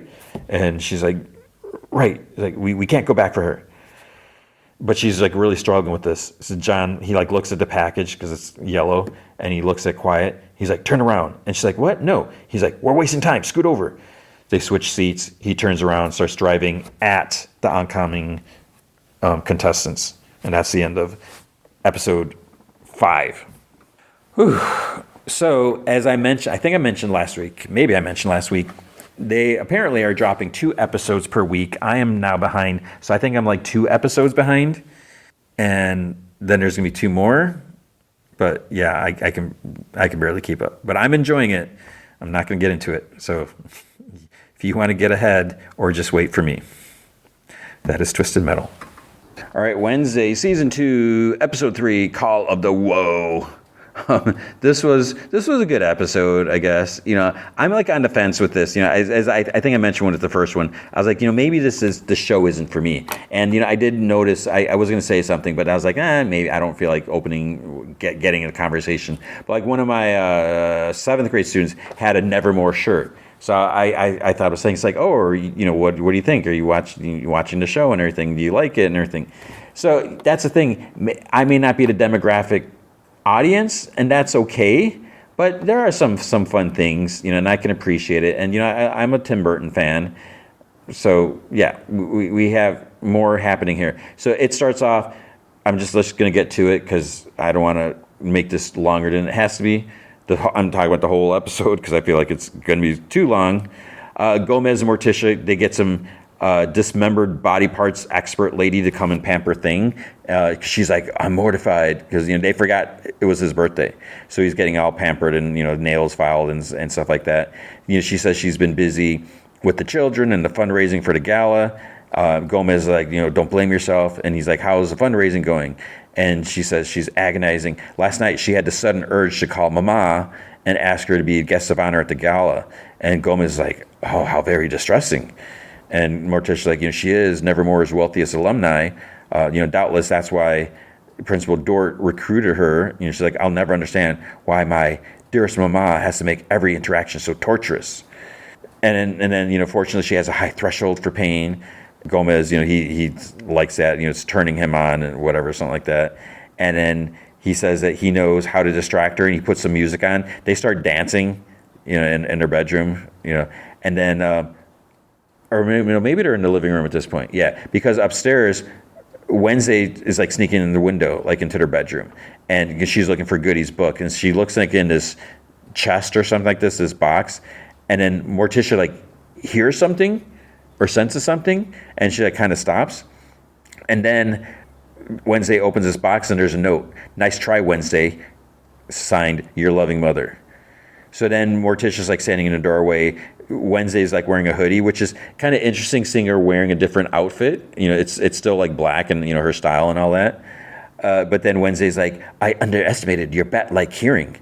And she's like, says something like her maternal intuition. She's like, did you honestly think I would hide Goody's book in there? And Wednesday's like, you used to hide our Dias de los Muertos presents in there. And she's like, because I wanted you to find those. So she decides to, Wednesday decides to tell her mom about her latest vision, that she was responsible for Enid's death. And Morticia's like, you know, what did you see? And she's like, a headstone with Enid's name. It was in the middle of a graveyard filled with crows, and they were being led by a one-eyed crow. Then Enid appeared and claimed it was my fault.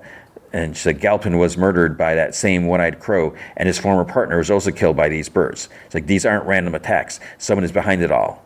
And Morticia's like, an avian? And Wednesday's like, I need to find the killer before they get to Enid. She's like, I'm not appealing to you as my mother, but as a fellow psychic. And she's like, as a fellow psychic, you understand your visions are unreliable and open to many interpretations. Wednesday's like, not mine. I mastered my ability. It showed me exactly what I needed to see. And Morticia's like, like that serial killer, in Kansas City? And Wednesday's like, every artist needs their own signature. Morticia's like, you made a very compelling argument to never give you back that book. You haven't mastered anything. And Wednesday's like, but the only answers I have are in that book. And we're just like, they're not answers, they're shortcuts that will lead you down a treacherous path filled with pain. You know, you sound just like Ophelia. She was impatient and strong-willed and allowed her ability to drive her to madness. And Wednesday's like, I'm not your sister.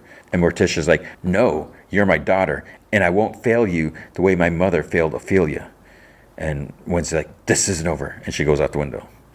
Back in her dorm room, she looks at the eyeball. She says that, you know, she's going to have to solve this the old-fashioned way. Meanwhile, Enid is stressing and she's freaking out about like trying to find something to wear because there's like this overnight camping trip. And, you know, Wednesday's like, how many outfits do you need? So she's like, well, there's, you know, waiting for the bus. There's off the bus. There's going to this and setting up tent and going campfire. So she has like all these different like activities that she would change outfits apparently each time. And then she's like, well, she told Wednesday, she's like, if you went, you could get to know the wolf pack better. Wednesday, she gives it like this quote about Voltaire about whatever, doing something. And Enid's like, you can't avoid people forever. And Wednesday's like, ironic, considering you've been avoiding Ajax. And it's like, he keeps dropping gifts at the door like some desperate raccoon. And Enid's like, you know, she didn't expect things with Bruno to heat up so quickly. She doesn't know how to break it off with Ajax, which is really pretty crappy if you think about it. That she, you know, she never ended a relationship. She just started seeing, because she's just, you know, chickening out and stringing him along or whatever. You know, he should know. Wednesday suggests a quick blow to the head. And then she's suggesting, you know, maybe Davina borrowed this. Oh, it says Enid was looking for this like swimsuit top, this bikini, whatever, like that. And she's like, maybe Davina borrowed it. And she's like, oh, maybe. And so she left. Thing like signs or something like that. And Wednesday's like, I know, or she's like, I don't know if she borrowed it. I just needed the noise decibel to go down. And she's like, and no, I'm not telling her about the premonition. It's like she's stressing about outfits. How could she handle a death premonition? Then Agnes, the invisible girl, appears. And she's like, oh, Enid's dying? I say, can I sing at the funeral? And Wednesday's like, nah. She's like, how long have you been here? And she's like, since this. And she holds up the like bikini top. And Wednesday's like, make it disappear again. And she's like, Enid's not going to die because I'm going to find the murderer first. And she's like, breathe a word. And then Agnes finishes, and you'll find some fiendishly exotic way to kill me? I know. So what's our next move? And Wednesday's like, there is no next move. I already have a right hand. I don't need another. Go find someone else to stalk. And she's like, the more you push me away, the more I'll want to please you. And Wednesday's like, I'm late for a funeral. If you're here when I get back, I'll be early for another. And it's like, oh, you're so edgy, Wednesday. You're threatening to murder someone. Pugsley's feeding Slurp out of a bowl. And Eugene's like, what, he just came back on his own? So he's chained up again. He killed that school driver, the student driver. So he's chained up. Pugsley says, like, yeah, he was there when he came in the morning. Eugene's like, he looks different. And Pugsley's like, I think he's healing. He's like, check the inside of his skull. It's like, I think he's even starting to regrow a brain in there. And you look and you see like brain matter and stuff like that. Eugene says it's like he's regenerating hyperspeed. Pugsley says that he's sure it's the mystery meat. The more he eats, the more alive he gets. Eugene's like, well, what if he runs away again? And Pugsley's like, he won't. You know, he knows he has a sweet setup here. And who else is going to take care of him? But then Eugene gets excited because he finds this like New England corpse moth in him and plucks it off. He says like, oh, these are super rare. They're only ever found. And Pugsley's like, in corpses? Slurp kind of gags or something like that. Then he tries talking. Pugsley's all excited. He's like, I think he's calling me his bruh. And Eugene's like, no, he's trying to say brains. And Pugsley's like, he pushes Eugene aside. He's like, oh, no. He's like, don't use a Z word. So while their backs are turned, Slurp like reaches out for Eugene and, you know, it's like his tongue sticking out. Pugsley has to zap him. Eugene's like, this is too dangerous. Like, we need to tell someone. Pugsley protests. He's like, no, it'll take him away or worse. They'll put him down. Eugene's like, he's already dead. And he's like, we can't leave him here alone when we're off camping. Pugsley's like, no, don't worry about that. I already got it covered. Then at Galpin's funeral, there's only the minister, the new sheriff, and Dr. Fairburn from Tyler's prison hospital thing. Wednesday arrives like kind of at the end, and she's like, oh, there's 2 more people here than Galpin deserved. So to Sheriff Santiago, she's like, well, the department had to send someone official. She's like, I lost a towing cost. Fairburn says she's representing Tyler because he grimly asked her to make sure that his father was really dead. The sheriff asks Wednesday, he's like, why are you here? And she says she's mixing business with pleasure, so funerals are a hobby. Because again, she's so edgy. She's like, oh, you're cool. Okay, you're so dark. She adds that, killers have a habit of showing up to their victims' interments. The sheriff says that, the doctor told her she visited Tyler, and she says that she's like, he won't give you clues. He'll just send you down rabbit holes. And she's like, don't tempt fate to go after another outcast who already killed Galpin and Bradbury. And then she leaves. Wednesday asks Doctor if Galpin ever visited Tyler. She's like, you don't really expect me to tell you that. But then she does. She's like, yes, once. And within seconds, Tyler transformed, almost ripped through those titanium bars, took 5 minutes with a shock collar before he returned his human form. And he's like, pure unadulterated rage. Wednesday says that she thinks the killer is an avian. And the doctor, she's like, oh, that's an interesting theory. And she's like, well, you can rest assured that we don't have any avian patients at Willow Hill. So Wednesday's like, I appreciate your candor. And doctor says, well, you helped capture Tyler. And she figures a little quid pro quo was earned. Wednesday says that that's more than Galpin ever gave her. And as she's leaving the cemetery, you see there's a crow. That duck crow, it's the red one-eyed crow sitting on a tombstone like a few rows away. Then we see Bianca. She goes to the inn at Apple Hollow. When asked if she's checking in, she used her powers to get the key to room 302. And she's like, this guest is not to be disturbed. And I was never here. So then she goes in. She's like, it's me, Mom. And then Mom walks out of the bathroom, her mom. So Bianca says that, she's like, I told you to keep these curtains closed. And she's like, and you haven't been out, have you? And she's like, no, I've been glued to the news. So there's like morning song compound raided. So that was like the cult thing, whatever that her mom was in.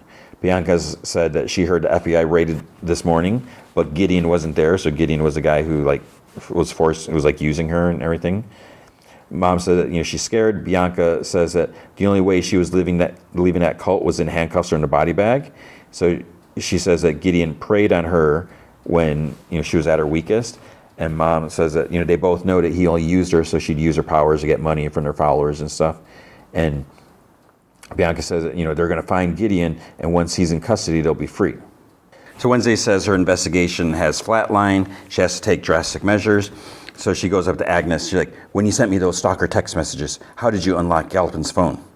So then we see she got another student, this girl, Josephine. She apparently can shapeshift into looking like him. And we see her like, oh, no, the eye should be like this, or the nose is a little more, or whatever. And then, she holds the phone up to her, and it unlocks the phone. So then Agnes says that she grabbed what she could from Galpin's before the cops arrived. So it was their first case together, so she wanted to over-deliver. So there's a box of just random stuff that she picked. And Wednesday I find your lack of boundaries infuriating and your fawning devotion irksome, but your ability does have its investigative perks. Then Josephine says to Agnes, she's even crueler in person. And then Wednesday just kind of looks rolls her, she's like, leave, you're both dismissed. So she listens to the final message Bradbury left but they're on to him. He's like, if I don't make it, the evidence is safe at the bullpen. So she needs to figure out where is this bullpen. She looks through a box of stuff that Agnes grabbed. And then, of course, almost right away, she finds a photo of this lodge, and the back says, in quotes, the bullpen, 2015, Pinecrest. So she looks on the map, and she, Thing points out where Pinecrest is. So she wonders how they can get there. And then Thing points out that there's Camp Jericho is close, so that's where the school camping trip is going to be. So she tells Thing, pack some weapons. Principal Dort blows a trumpet, which is just very cheesy, it's like he's not even really doing that. Students gather, buses are there. Enid orders a Furicino, since her last time in civilization, for 2 days from a vending thing. Ajax comes up behind her. He says something about her not being able to commit to anything, and she gets nervous or whatever. And then he's kind of motions toward. She has a bunch of suitcases there, and he knows that she wants to change her outfits all the time and stuff like that. And so he offers to give her a hand, and then Bruno comes up. He's like, I got it. And then Miss Capri calls out Enid for a word, and Enid tells Ajax that they should catch up on the campgrounds. So Capri tells Enid, she's like, looks like you could have used some help. So she made up an excuse to get her out of there. Then she says that they need to establish some ground rules since someone decided to schedule a camping trip during a full moon. But then after Enid gets super excited when she sees Wednesday's decided to come, Wednesday tells her to tone down her exuberance. This is just cover for her ongoing murder investigation. Then Agnes appears and kind of like startles them, or at least it startles Enid. And Enid's like, scram, psycho, before my claws slit. And she's like, don't get your fur balls in a snarl. I'm assisting Wednesday. I managed to triangulate the exact coordinates of the cabin. It's a brisk 30-minute hike from our camp. I took the liberty of plotting multiple routes. And Enid's like, but she tried to kill me, remember? And Wednesday's like, yes, but she failed, which proves she's only an amateur. And Agnes is like, ouch, I deserve that. And Wednesday's like, take my pack, secure me a window seat. So she's using Agnes to be her minion, it seems like. And then Enid's like, I'll be sleeping with one eye open. And Agnes is like, don't bother, pup. You wouldn't see me coming anyways, which is true. Dort says, then he sees Wednesday, he's happy to see she changed her mind, why to change a heart?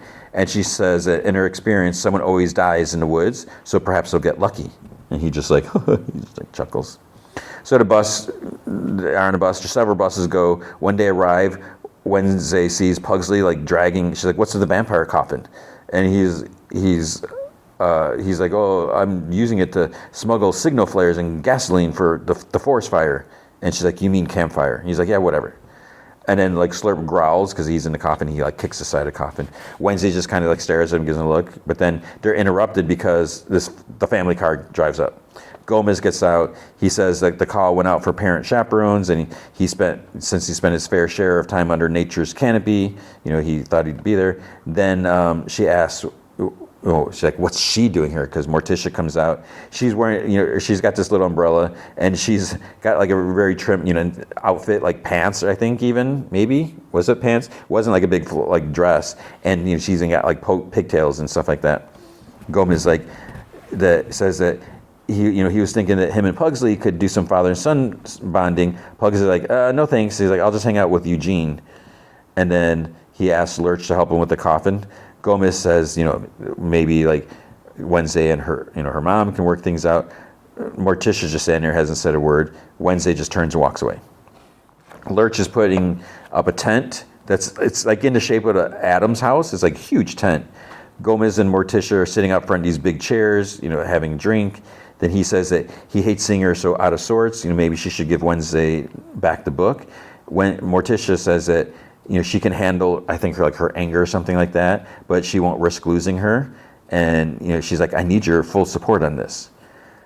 Pugsley put several bottle rockets and stuff outside their tent. He tells Eugene it's like an early warning system. And he's not happy that Slurp's there because he's like, all our classmates are here and, how it's a risk and all this. Dort tells the kids that for the next 2 days, Camp Jericho has been renamed Camp Outcast. He's like, there's no cell phones, there's no normies for miles, and then there's like a whistle. This other camp group is there. So Ron Kruger, Phoenix Cadet Master, he says that he reserved his campground 6 months ago for their annual camp, for their annual Camp Claw or something like that. And he's asked his troops, he's like, what's Claw mean? And they yell out, camping, learning, adventure, wilderness. So he tells Dort that they have a signed contract, which means that Nevermore, they have to pack their tents and vacate the woods immediately. Dort's like, oh yeah, was like, well, I have a signed contract signed by the camp's owner. And Kruger's like, oh, old Jack? Yeah, he retired to Orlando. His son runs the business now. Must have double booked. Dort's like, well then see you around. And Kruger says that, he's been preparing his cadets for 364 days for this, blah, blah, blah, it's like that. And then Wednesday, she has like a jet black air horn. Like the canned air horn things. And they like both stare at her. And she like walks up to him. She's like, if you and your dead-eyed drones want this campground so badly, then fight us for it. Winner takes all, loser goes home. And Dort's like, I like the sound of that, unless you and your boys are not up for a challenge. And Kruger's like, okay, pigtails, looks like we speak the same language. What are you proposing? So then they explain. So Dort says, cadets versus outcasts, color war. Each side will have their own team Zephyr, which looks like a Fabergé egg or something like that. It was designed by their own Da Vinci students. Kruger's like, rules of engagements are simple. The teams will comprise of up to 10 members. They will be divided into defenders and attackers. The defenders will hold the other side's Zephyr hostage. The attackers are allowed to recapture the Zephyr by any means necessary. And Dort's like, once a team has reclaimed their Zephyr, they will fire a flare. Then it's a race to the finish across Sitterback Falls or something like that. And then back here to the lookout tower. The first team to place their Zephyr on a tripod at the top wins. Kruger's like, you have 5 minutes to select your teammates. Enid and Bruno went in. Ajax like, oh, I'm sorry, this is Nightshades only team. And everyone's like, looks at him. He's like, oh, but sure, go ahead. So then they're like, what's the plan? He says that, he can stone people and Bianca can siren anyone who gets near them. Enid says that the rest of them will go on the attack. And Kruger's like, good luck, freaks. Wednesday looks at him and thinks, she's like, I only traded my bed for a tent to find Galpin's cabin. A troop of testosterone-fueled jarheads is not compromising that mission. But so they start. Wednesday is with Bianca, and she says that she can't siren them because if the cadets are wearing headphones. Then they shoot an arrow at Ajax. They're like, aim for the beanie. It hits the beanie, flies off. He turns around to look at it, and there's this other teammate like behind him, turns him to stone. And then a cadet comes up to Ajax, puts a sack over his head, and they carry him away. So he's out. 2 of them are. Another grabs their Zephyr. He's like, I got it. Fire the flare. They shoot it. Wednesday tells Sting to call in the hounds. Enid and Bruno run on all fours towards the cadet surrounding their Zephyr. But right before they get there, a cadet sets off like a big thing of tear gas. And because they're all wearing gas masks. So Wednesday tells Thing to signal for air support. Eugene calls Hornets to attack the cadets. So they fly over, start like stinging them. They like whip off their gas masks and their shirts and stuff like that. And then Wednesday just walks right through the tear gas. And she's like, takes more than chemical warfare to hurt my eyes. Because she's so cool. Wednesday walks up to the Zephyr. Bianca shoots the flare. But the other team is like way ahead. They already started running back towards the towers. So the cadet reaches the campsite. They're still a ways away. Wednesday shoots like a harpoon or something like that with like a zip line to it. Zip lines down, kicks the other cadet. Their Zephyr falls and shatters, and like this cloud of like colored whatever stuff, chalk, smoke comes out. Wednesday places her Zephyr on a pedestal. Nevermore wins. So then Wednesday prepares to head out to the cabin. She says that she can get back before anyone notices that she's gone. Dort sees her and thanks her for standing up for them, standing up to the others. He says that she managed to do more like positive stuff than like a whole bunch of like trust exercises ever could, and so that they bonded together and all this. But she doesn't really reply. Kruger tells his cadet that they're pathetic. He says that, a phoenix always rises in defeat. And he's like, tonight, they're going to recapture Camp Jericho. So they got a campfire going. Bruno's playing the guitar. Miss Capri, Billy Piper, she's singing Bad Moon Rising. And others start joining in, like Morticia's singing too, which is like kind of cheesy because it doesn't sound like she would ever do that. Wednesday arrives at the cabin. She sees a bunch of photographs, and then there's a mirror. She says something like, every mirror has a dark side, and she like pulls a mirror, and then there's basically like a murder board behind it. There's like all these like articles and like kind of like some strings connection between people. So there's like Patricia Redcar, Willow Hill outcast, passed away in 2019. Bronte Wiggin, Julian Mejias. She's like, these are all outcast obituaries. Some died more than 15 years ago. All Willow Hill patients. And then at the top, there's this name, Lois. And she's like, if she's the one targeting outcasts, Enid could be her next victim. So she touches a red car obit, closes her eyes. There's like some flickering, but nothing, no vision. And she's like, Goody's book is the only way to get my abilities back. It's like, I've asked nicely. It's time to try something more pointed. So she takes some of the obits down, takes them with her. Outside, the crow's watching. At the camp, they finish song. Bianca tells Ms. Ed, you have a beautiful voice. And Morticia's like, I usually only sing at funerals. And I was just like rolling my eyes. It's like, okay, whatever. Dort comes up. He's like, oh, is this an impromptu fundraising meeting? And Morticia's like, no. She's like, but I did reach out to my mother. And he's like, oh, I know that she hasn't been an active donor for many years now. Were you able to convince her to reconsider? And Morticia's like, she didn't take my call. And he's like, well, perhaps we could invite her to campus. Face to face is always better. Bianca's like, sounds like you have a complicated relationship. And Dort kind of like gives her a look, like glares at her. It's like, what are you doing? And Morticia's like, oh, she's very uncomplicated. She likes to manipulate every situation, and I refuse to play her game. Dort says that this is what Nevermore is about. Could she maybe set aside her differences and extend olive branch? And Morticia's like, Mama would only accept hemlock. Bruno and Enid are walking through the woods. He says that after the cage of pups, they're going to sneak down to the lake for a midnight swim. Is she in? And then Ajax intercepts them. How long have we been broken up? He's like, I know that Gorgons can be kind of slow, but I guess I didn't want to believe it. Bruno's like, he just like walks off, let them, have their talk, which is good of him. She's like, you're right, Ajax. I should have told you when school started that my feelings had changed. And he's like, was it something I did? And she's like, no, just over summer, I realized I wasn't that insecure girl that thought she'd never fit in. And he's like, but I like that girl. And Enid's like, I know. And she wolfed out, found herself. Ajax like, you never gave me a heads up. I wish we could have just talked about it before you moved on without me. She's like, I'm really sorry. I just didn't expect things to heat up so fast with Bruno, which she already said that. He kind of like, he says something like whatever, and he's like, he just kind of accepts it, walks off, sadly. But yeah, it's kind of crappy that she never said anything to him. So whatever, they go their separate ways. Some cadets were there hiding, camouflage. They hear it. One's like, "Oh, I kind of feel sorry for that Gorgon." Another's like, "Yeah, me too." Morticia is in her huge tent, like brushing her hair in front of a mirror. Wednesday, like suddenly is like behind her. Morticia's like, "Oh, you missed all the campfire activities." And Wednesday's like, "Then my timing is perfect." Mom asks if she came to talk, and Wednesday says that they don't solve things with words in their family. They do it with deeds. And she's like, case in point. She's like, your theft of Goody's book. She's like, I'm giving you one last chance to return it to me. Morticia's like, I won't do that. Wednesday's like, then you give me no choice. I'm challenging you to a duelo ciegas. And she holds up like this red, like blindfold or something like that. Morticia's like, you want to cross blades in a blind duel?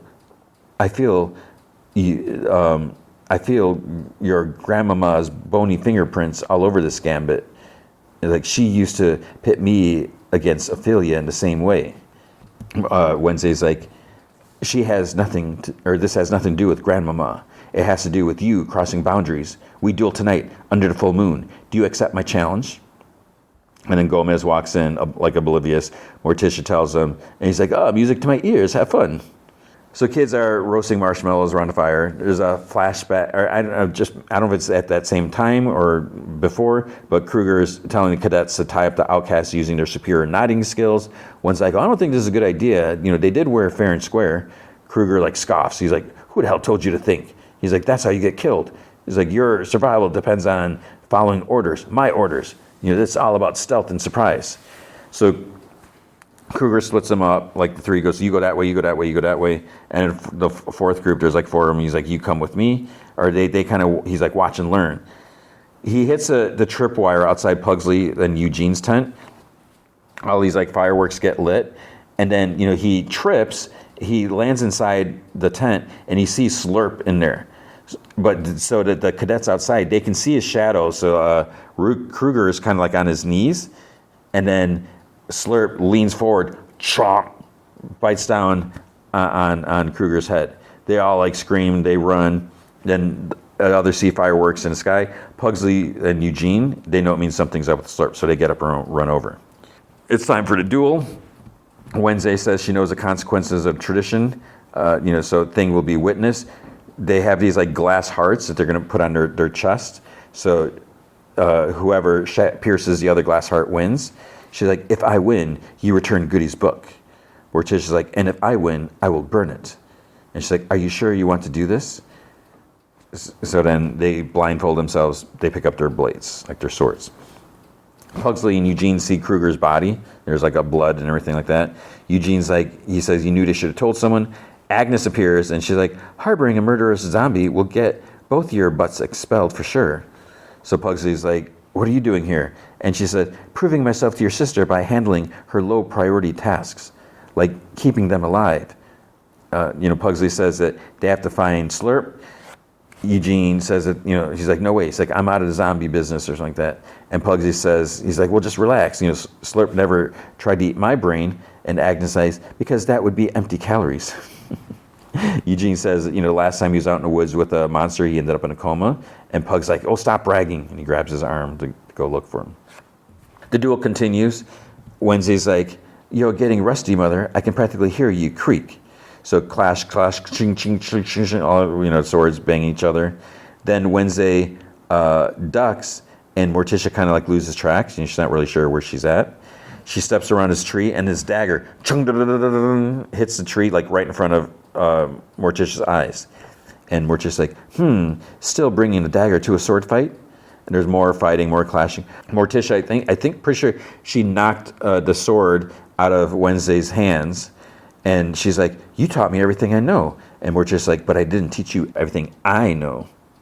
She like kind of backslashes and hits the dagger in a tree. It goes flying up at Wednesday, but she like does this big jump and dodges it. The dagger like hits, it almost like stabs Thing.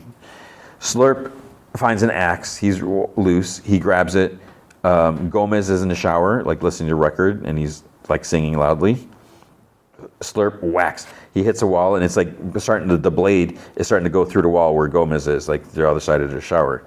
And then there's a big enough hole where he like sticks his head in the hole, and his long tongue kind of like licks Gomez's back. He thinks it's Morticia or something, which is kind of weird. But then he turns and he sees Slurp, and Slurp kind of like busts through almost, but then the kids arrive. So Pugsley zaps him, and there's a lot of kids gather outside to see like what's going on. Dort like pushes his way to the front, but then he sees Slurp like get up with the axe, and then they all run and like scream and stuff like that. So he's like, back to your tents. And then Slurp continues through the woods. The duel continues. Morticia, finally, she shatters Wednesday's heart. And she's like, sorry, my darling. And Wednesday whips off her blindfold, but then she throws her sword past Morticia's head, and it hits Slurp in his forehead. So that's, yeah. Morticia's, it almost looked like she was shocked. Is she grateful? Did Wednesday save her life? So, yeah, I don't know. We'll have to see. Because, like, is she going to really burn the book? Because that's like heavy duty. Police arrive. Wednesday thinks that camping was more savage than she realized. She's like, turns out nature doesn't bring us together. It rips us apart. So Slurp's taken away, kind of like Hannibal Lecter style. Pugsley looks concerned. Wednesday's like, she's narrating, it devours the weak, leaving the strong to stumble on. The cadets salute as Kruger's body's taken away. Defeated by my mother, robbed of Goody's book, drained of my ability. And then a crow caws, like, is it the crow? The red-eyed one? The one-eyed?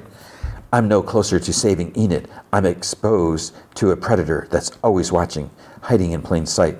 She sees a crow like fly to like a hooded person, almost like wearing a parka. Almost looks like Bruce Willis in Unbreakable. And she's like, waiting for the right time to strike. An ambulance drives by, and then when the person's gone, like they disappeared.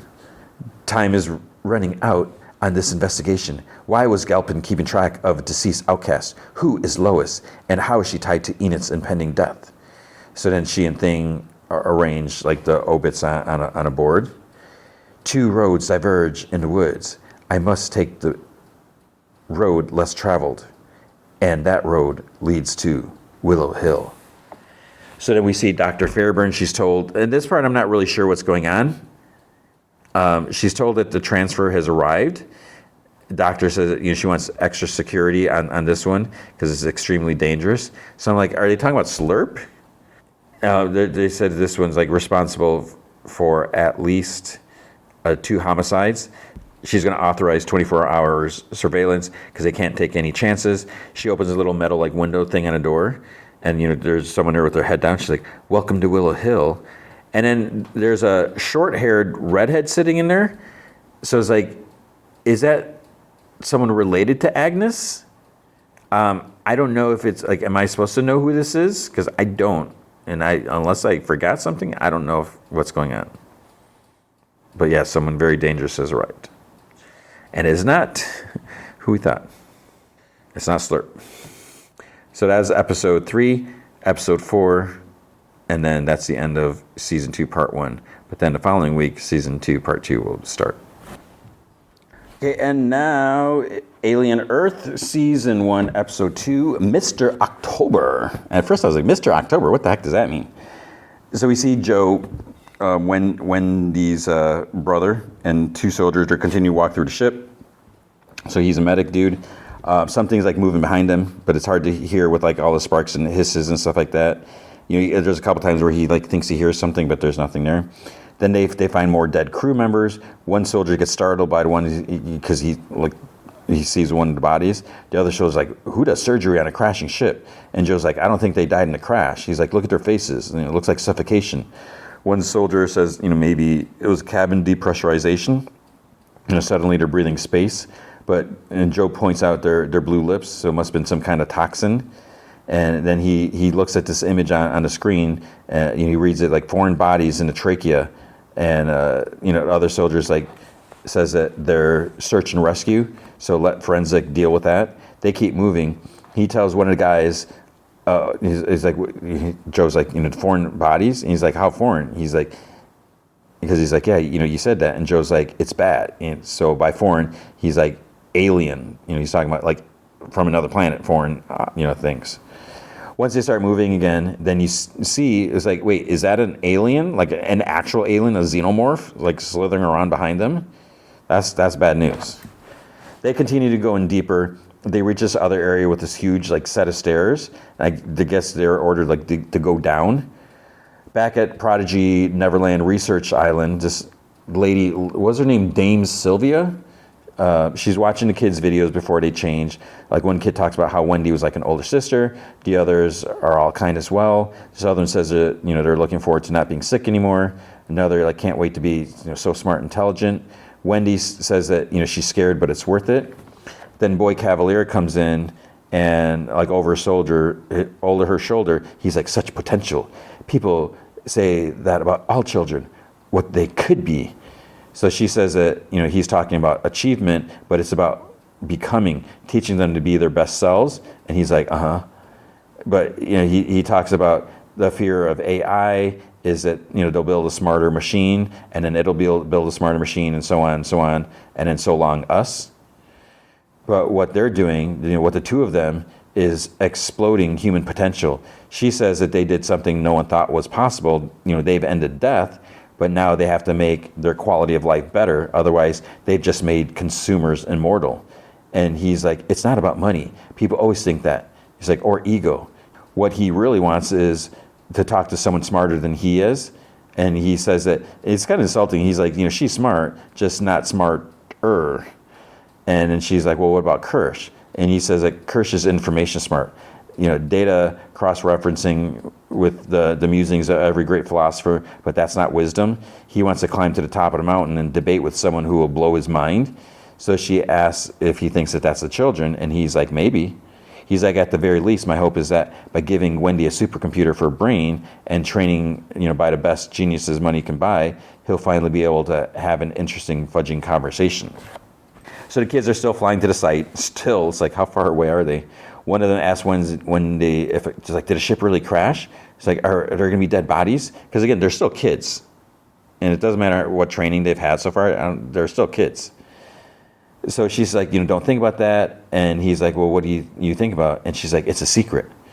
So she's like, I have a brother who works in the city, a medic, like a doctor. He's down there right now, but he's not like them. He's not premium. He can break and bleed and burn. She made him stay, so she's going to find him. Kirsch tells them to ready themselves, gear up. He tells her, don't. The other kid, he's like, don't worry. He's like, we'll find him. This other's like, find who? And then the kid's like, her brother. He's a doctor down there. And she looks at him. She's like, secret? You're just not supposed to say anything.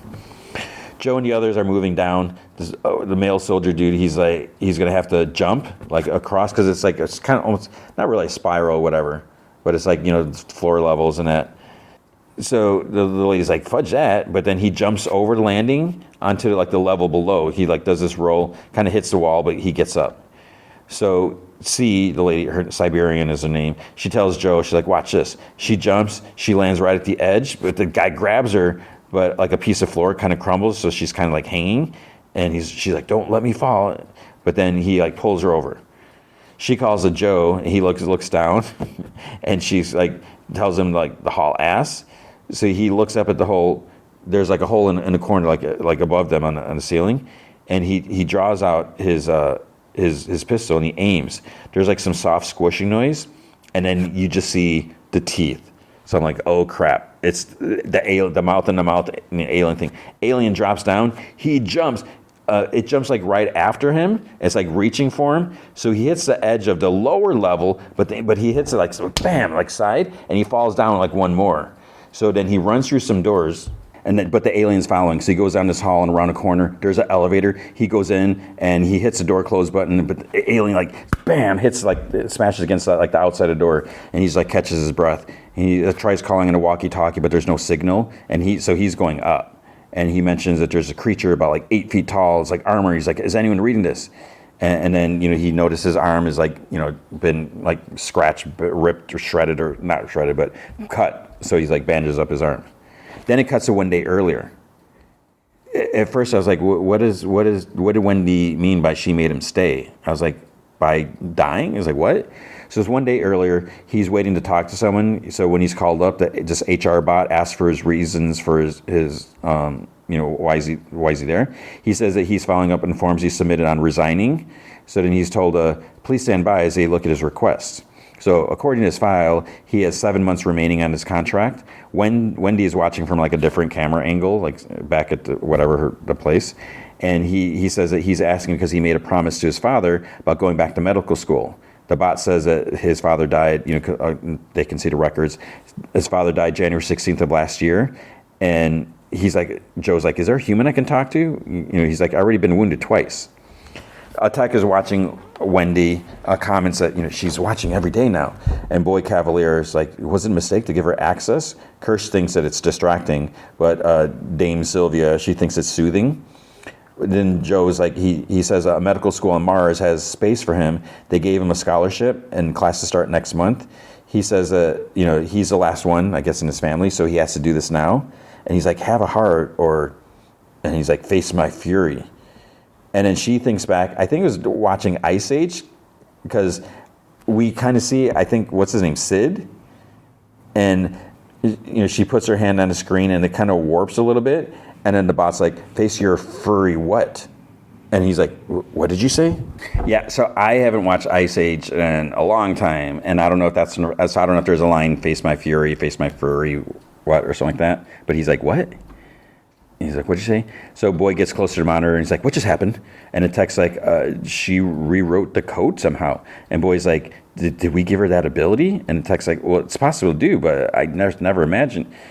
So again, she's supercomputer, so she's able to do like whatever. The bot reverts back, and then it's like, thank you, your request has been denied. You will complete your contractual agreed upon time at this location. Have a productive day. So I don't know if she made because she said something later, so maybe she like made it turn him down because she didn't want him to leave. So she can keep watching him, I don't know. Back to the ship, it's night. They finally land, they exit. Wendy hears something. She asks another, it's like, do you hear that? It's like a buzzing. So again, I don't know if she's like better than the others. She's more enhanced maybe because she was the first. Kirsch talks to some people in charge. They're given some information. It's a 100-story tower. There's 80 floors above ground, 20 below.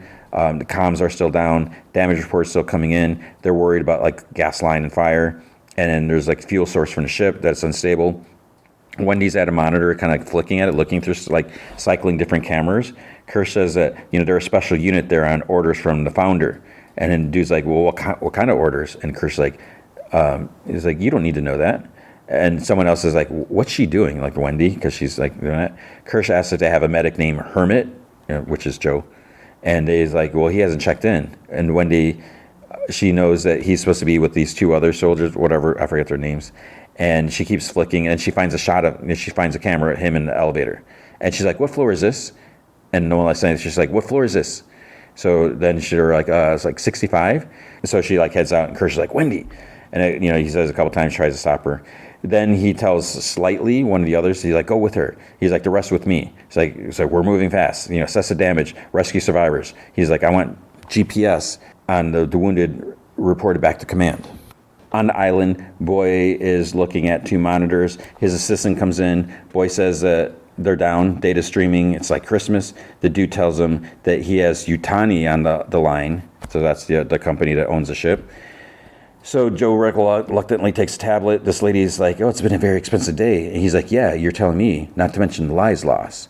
And she's like, of course, you have something that belongs to me. And he's like, to be fair, it fell from the sky and broke one of my buildings. And she's like, reparations will be made. Just send us a bill. But it's like, what about the lives lost? It's like, you just put a price on that? He's like, my men are on site now, securing the crash. Is there anything we need to know about the ship? And she's like, a deep space research vessel. It goes without saying that everything on board should be considered proprietary. I'd like permission to send a team to secure the ship and remove what's ours. Boy's like, I'm afraid I can't allow that just yet. The tower is still too unstable.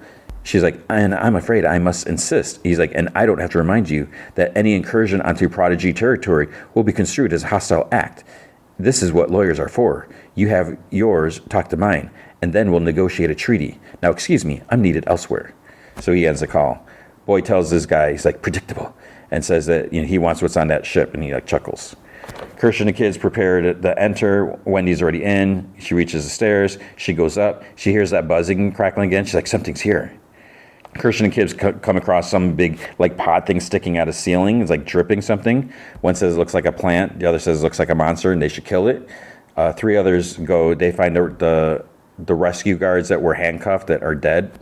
One of the slugs like falls out of the guy's gut. It's like all swollen and lumpy. One of the kids kind of freaks out. They're like, monster, monster, because they're kids. Then they see that there's more in the lab. Then there's this cat. I showed this part to my daughter. I was like, you want to see something gross? And she's like, So it like looks at him and it's kind of bloody and it like snarls and it's like dragging its back end. And then its eye starts to pulse. And then that multi-eyed squid creature thing that we saw in the first episode, like a glimpse of, it pops out, starts crawling like towards them. They kind of freak out. It leaps up at one. She like blocks with both her hands. But then it's like tentacles kind of reach up and sort of like suction onto her face.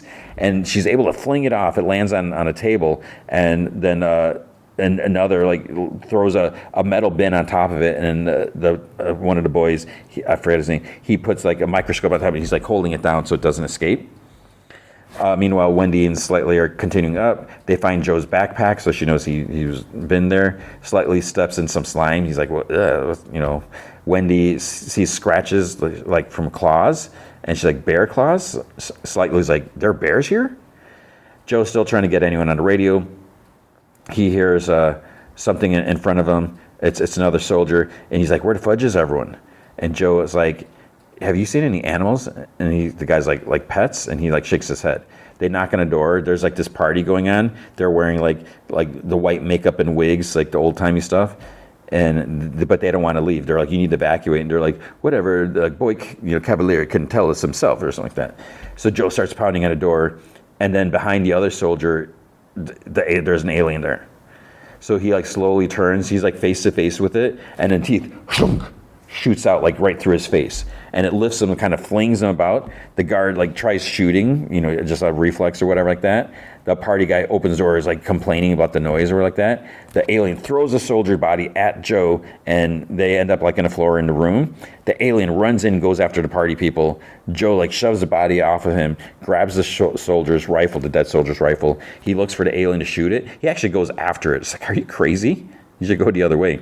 He sees the massacre, dead bodies everywhere, just like that. Then the alien's up on top this other level, and it jumps through this glass. Joe has to like shield himself from all the glass falling down, and then the alien grabs him, whips him about. It's like, okay, this is not good for Joe. And then its pointy tail is about to stop, like about to stab him, but then a laser hits it and it falls off. It's Morrow, the cyborg dude, who basically he kind of crashed the ship. Joe gets up slowly. He's like, thank you. But then Morrow hits him with the blast. So I guess these are probably meant to stun, right? Because they don't want to kill the alien. They want all the specimens. So then using this different setting on his arm, he sprays some like freezing, cocooning, gloppy stuff on the alien. So it's like in his bag, and he like drags it out. Joe's still in a daze, and his like vision's kind of blurred. He barely sees what's going on. The plant pot thing in the hall is still dripping. Kirsten and this other are just like staring at it, trying to figure out what it is. because he says that it presents as flora, but it may be fauna. Smee, the guy holding that's the guy holding the bin down, he calls out to Kirsch. Kirsch tells the guy to stay there and keep an eye on it, which is that a good idea? Kirsch walks in and Smee's like, this wasn't a cat. And then Nibs, that's the girl who blocked it. She's like, no, don't open the bin. She's like, it's fast. Kirsch looks at the display on the screen, and there's information like on the creature. Smee goes back to like putting weight on the bin. Kirsch plugs the computer port into his arm. Then he's like speed reading a bunch of screens and stuff like that. He's like, it's a research vessel, deep space model. They must have been collecting specimens. Morrow's dragging the alien to the elevator. A few soldiers come up behind them. They're like, you need to evacuate the building now. And they mention the stairs or something like that. One's like, what's in the bag? And he's like, supplies. Then the alien moves in the bag and they kind of freak out and they raise their blasters like, raise your hands. And he's just like, calm down. They're like, hands now. So he looks at his rifle's in the corner of the elevator inside. So he raises his hand. He's like, you're making a mistake. And then they're like, poop, it's a cyborg. Don't move, don't blink. He glances down at the sack of alien, whatever. He's like, just stay calm, friend. They can sense fear. The guy's like, I'm not your friend. And the other's like, put your heads behind your back and lock your fingers together now. Then the alien rips through the bag. And then, he's like, just so you know, I'm the least of your problems. He turns his back and they start to cuff him, but he closes his eyes. The alien makes this move, screams and shooting and all this stuff going on. And then it rises with his head like right next to his. He like extends the blade out of his wrist. But he doesn't move. He's still got his eyes closed. And someone yells like, what the heck is that? The alien goes off after them. So I'm assuming he just remained calm so it didn't attack him. But then as soon as the other guard saw it, freaked out, the alien went after it. Because he says they can detect fear. I didn't really know that. So he hears more screaming and shooting. He turns back. There's like blood everywhere. The pod thing in the hall opens up and this like stem thing pokes out. And then it opens up some more, like right in front of the kids, and there's like, it's almost like a mouth or something, and there's like all this stuff, some sort of like Venus flytrap, something, whatever, and is it hypnotizing, whatever, and he almost like leans towards it, but then one of the others calls him into the specimen room.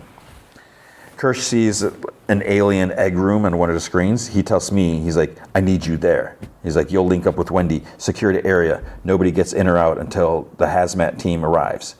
Nibs like shakes her head because Smee's like holding the bin down, I guess. And then she continues like holding her knife like firmly in her hand. Wendy and Slightly come up to the alien attack area. Slightly thinks that there's a bear, but then blood starts dripping on his face. Joe starts to wake up and he's in a party room with all the dead party people. He sees this Reggie Jackson baseball like on display from 1977 World Series game 6.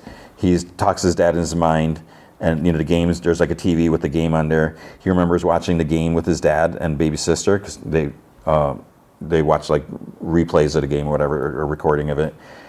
But then when he puts the ball back, or I thought he put the ball back, but he still has it. It shuts the TV off, and he sees like Wendy, like reflection of her, standing behind him, and she smiles because her brother, she found him. He has no idea who she is, and she's like, "Who are you talking to?" And he's like, "My dad." And he sees blood on Slightly's face. He's like, "Oh, you're hurt." So he goes like to check on him. She's like, "You talked to Dad?" And he's like, I know he's not here, but you see this ball?" He puts it in her hand. He's like, and again, we used to watch the old highlight reels together. And he said he called it proof. He says sometimes the world gives you a moment to shine. He's like, and if you do, well, there's a name for that kind of hero. He called him Mr. October, which is the name of the episode. And she's like, "Mr." And Joe asks Slightly, he's like, "Where's the cut?" And he's like, "There's no cut. There's a bear. He ate a man in the hall. We don't bleed anyways. Not red anymore. It's all white inside." And he's like, "Oh, you're synthetic." And she's like, "Oh, we don't like that word." Joe's like, "You're both synthetic?" And she's like, "No." She's like, "We're something different." And quietly, the other guy is like, "Something special." Kirsch calls Wendy over comms, and she's like, "We're here. We found him." And he's like, "I don't care about that. I need you to get to the front section of the ship. There's cargo I need you to secure. Smee is already en route." And she's like, "Can it wait?" And he's like, "No, it can't wait. These are invasive species. If we don't lock them down, they could escape, breed, and then it would be too late." Slightly says that they should go. Smee doesn't like, being alone. Kerr says, stop acting like children. Slightly says, he doesn't like this. He says they're not children anymore. And so Joe hears that. Kerr says that they need to go now. Wendy asks Joe if he'll come with them, and he says that he's got to go back. He says, but she's like, there'll be loads of people there, bloody, wounded, exploded. We're going to the front section. And she's like, please? So he looks at her and he's like, okay. Kerr says her name or something, but she just ignores him. She tells Joe to keep up, and they move fast. They exit an elevator. They climb back onto the ship. The elevator opens behind them, but then it's like dark inside. It's like, wait, what's going on?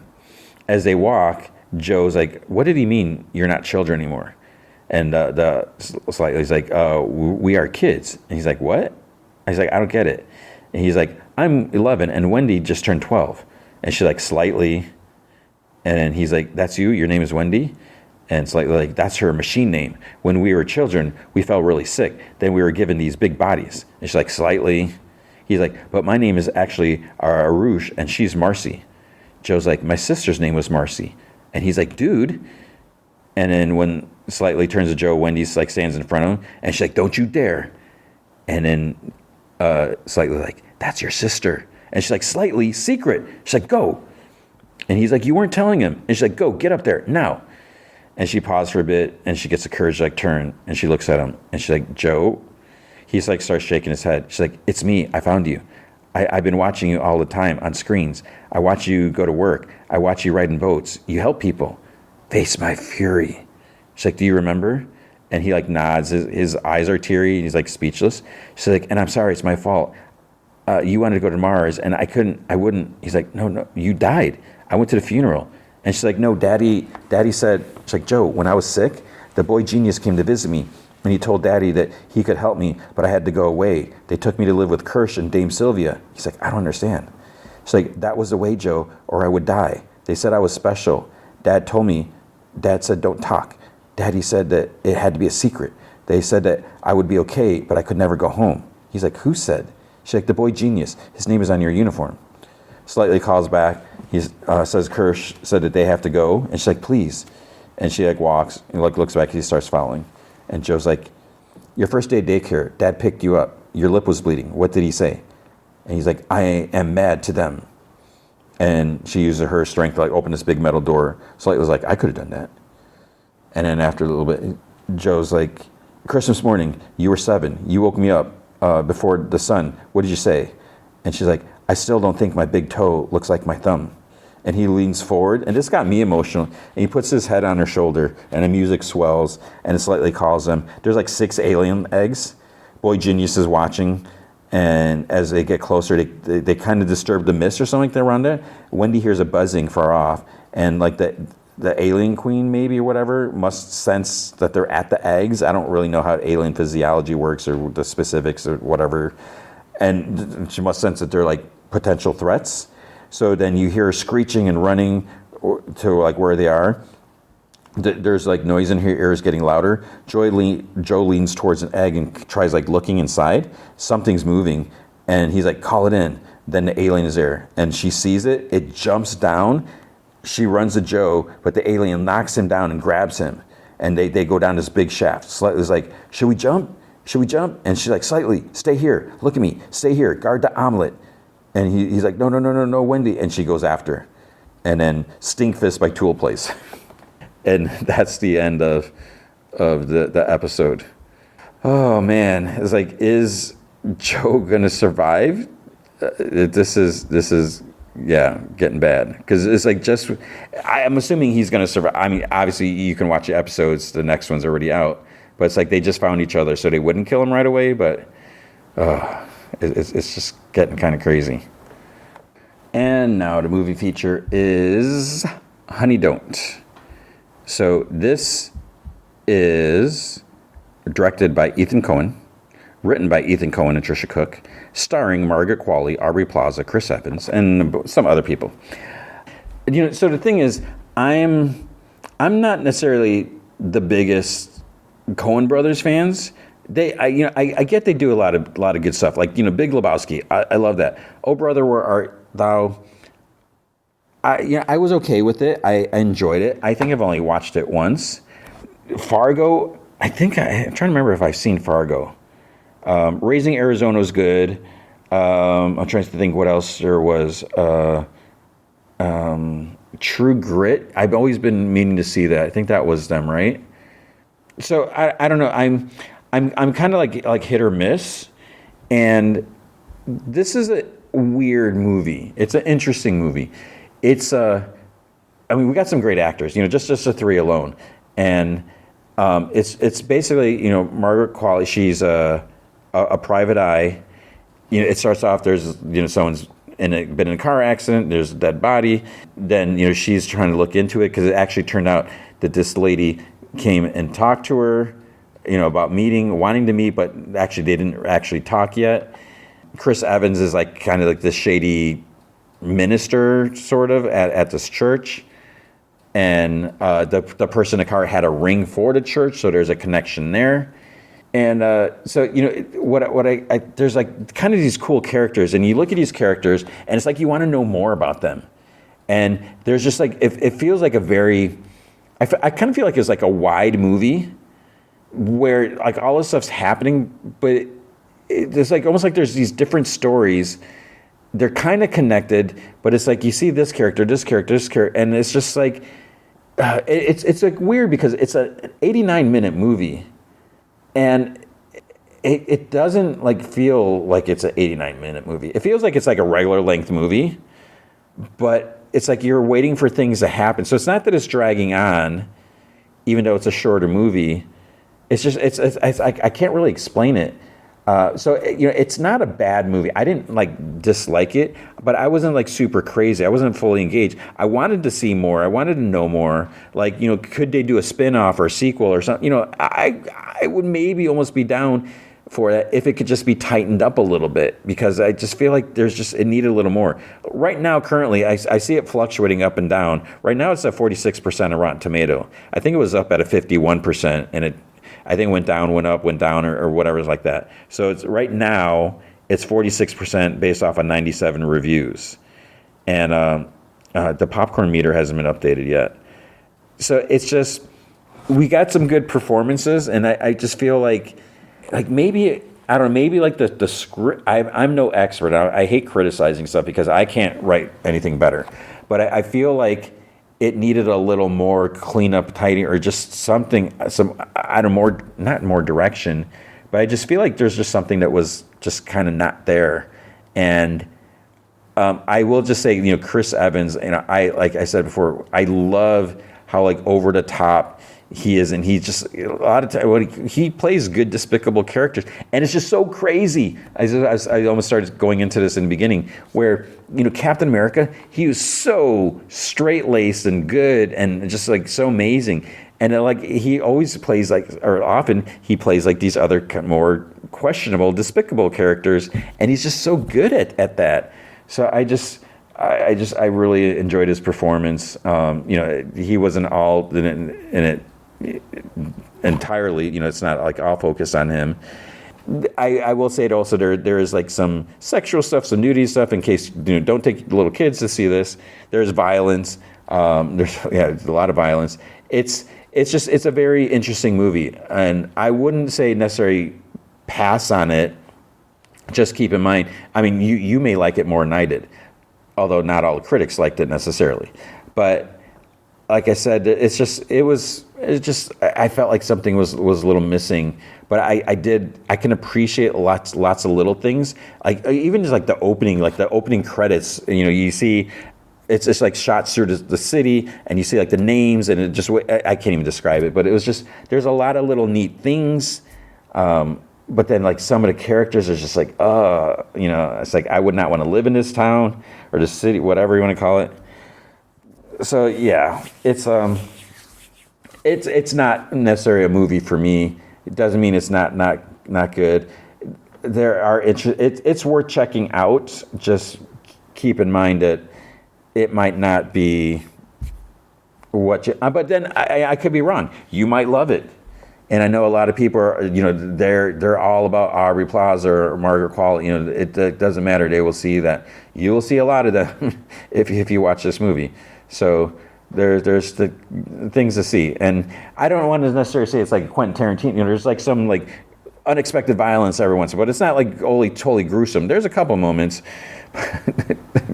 Like there's one part I was like, whoa, I kind of sat up and like, what's going on? There's a part like in the parking lot, I'll just say that. So it's kind of unfortunate. And I think maybe part of it also is because like I had my hopes up, I wanted to see Eden, and then I was like, I'm settling for this. And so maybe I'm not giving it a fair shake, but there you go. And I don't know if there's much more to say about it.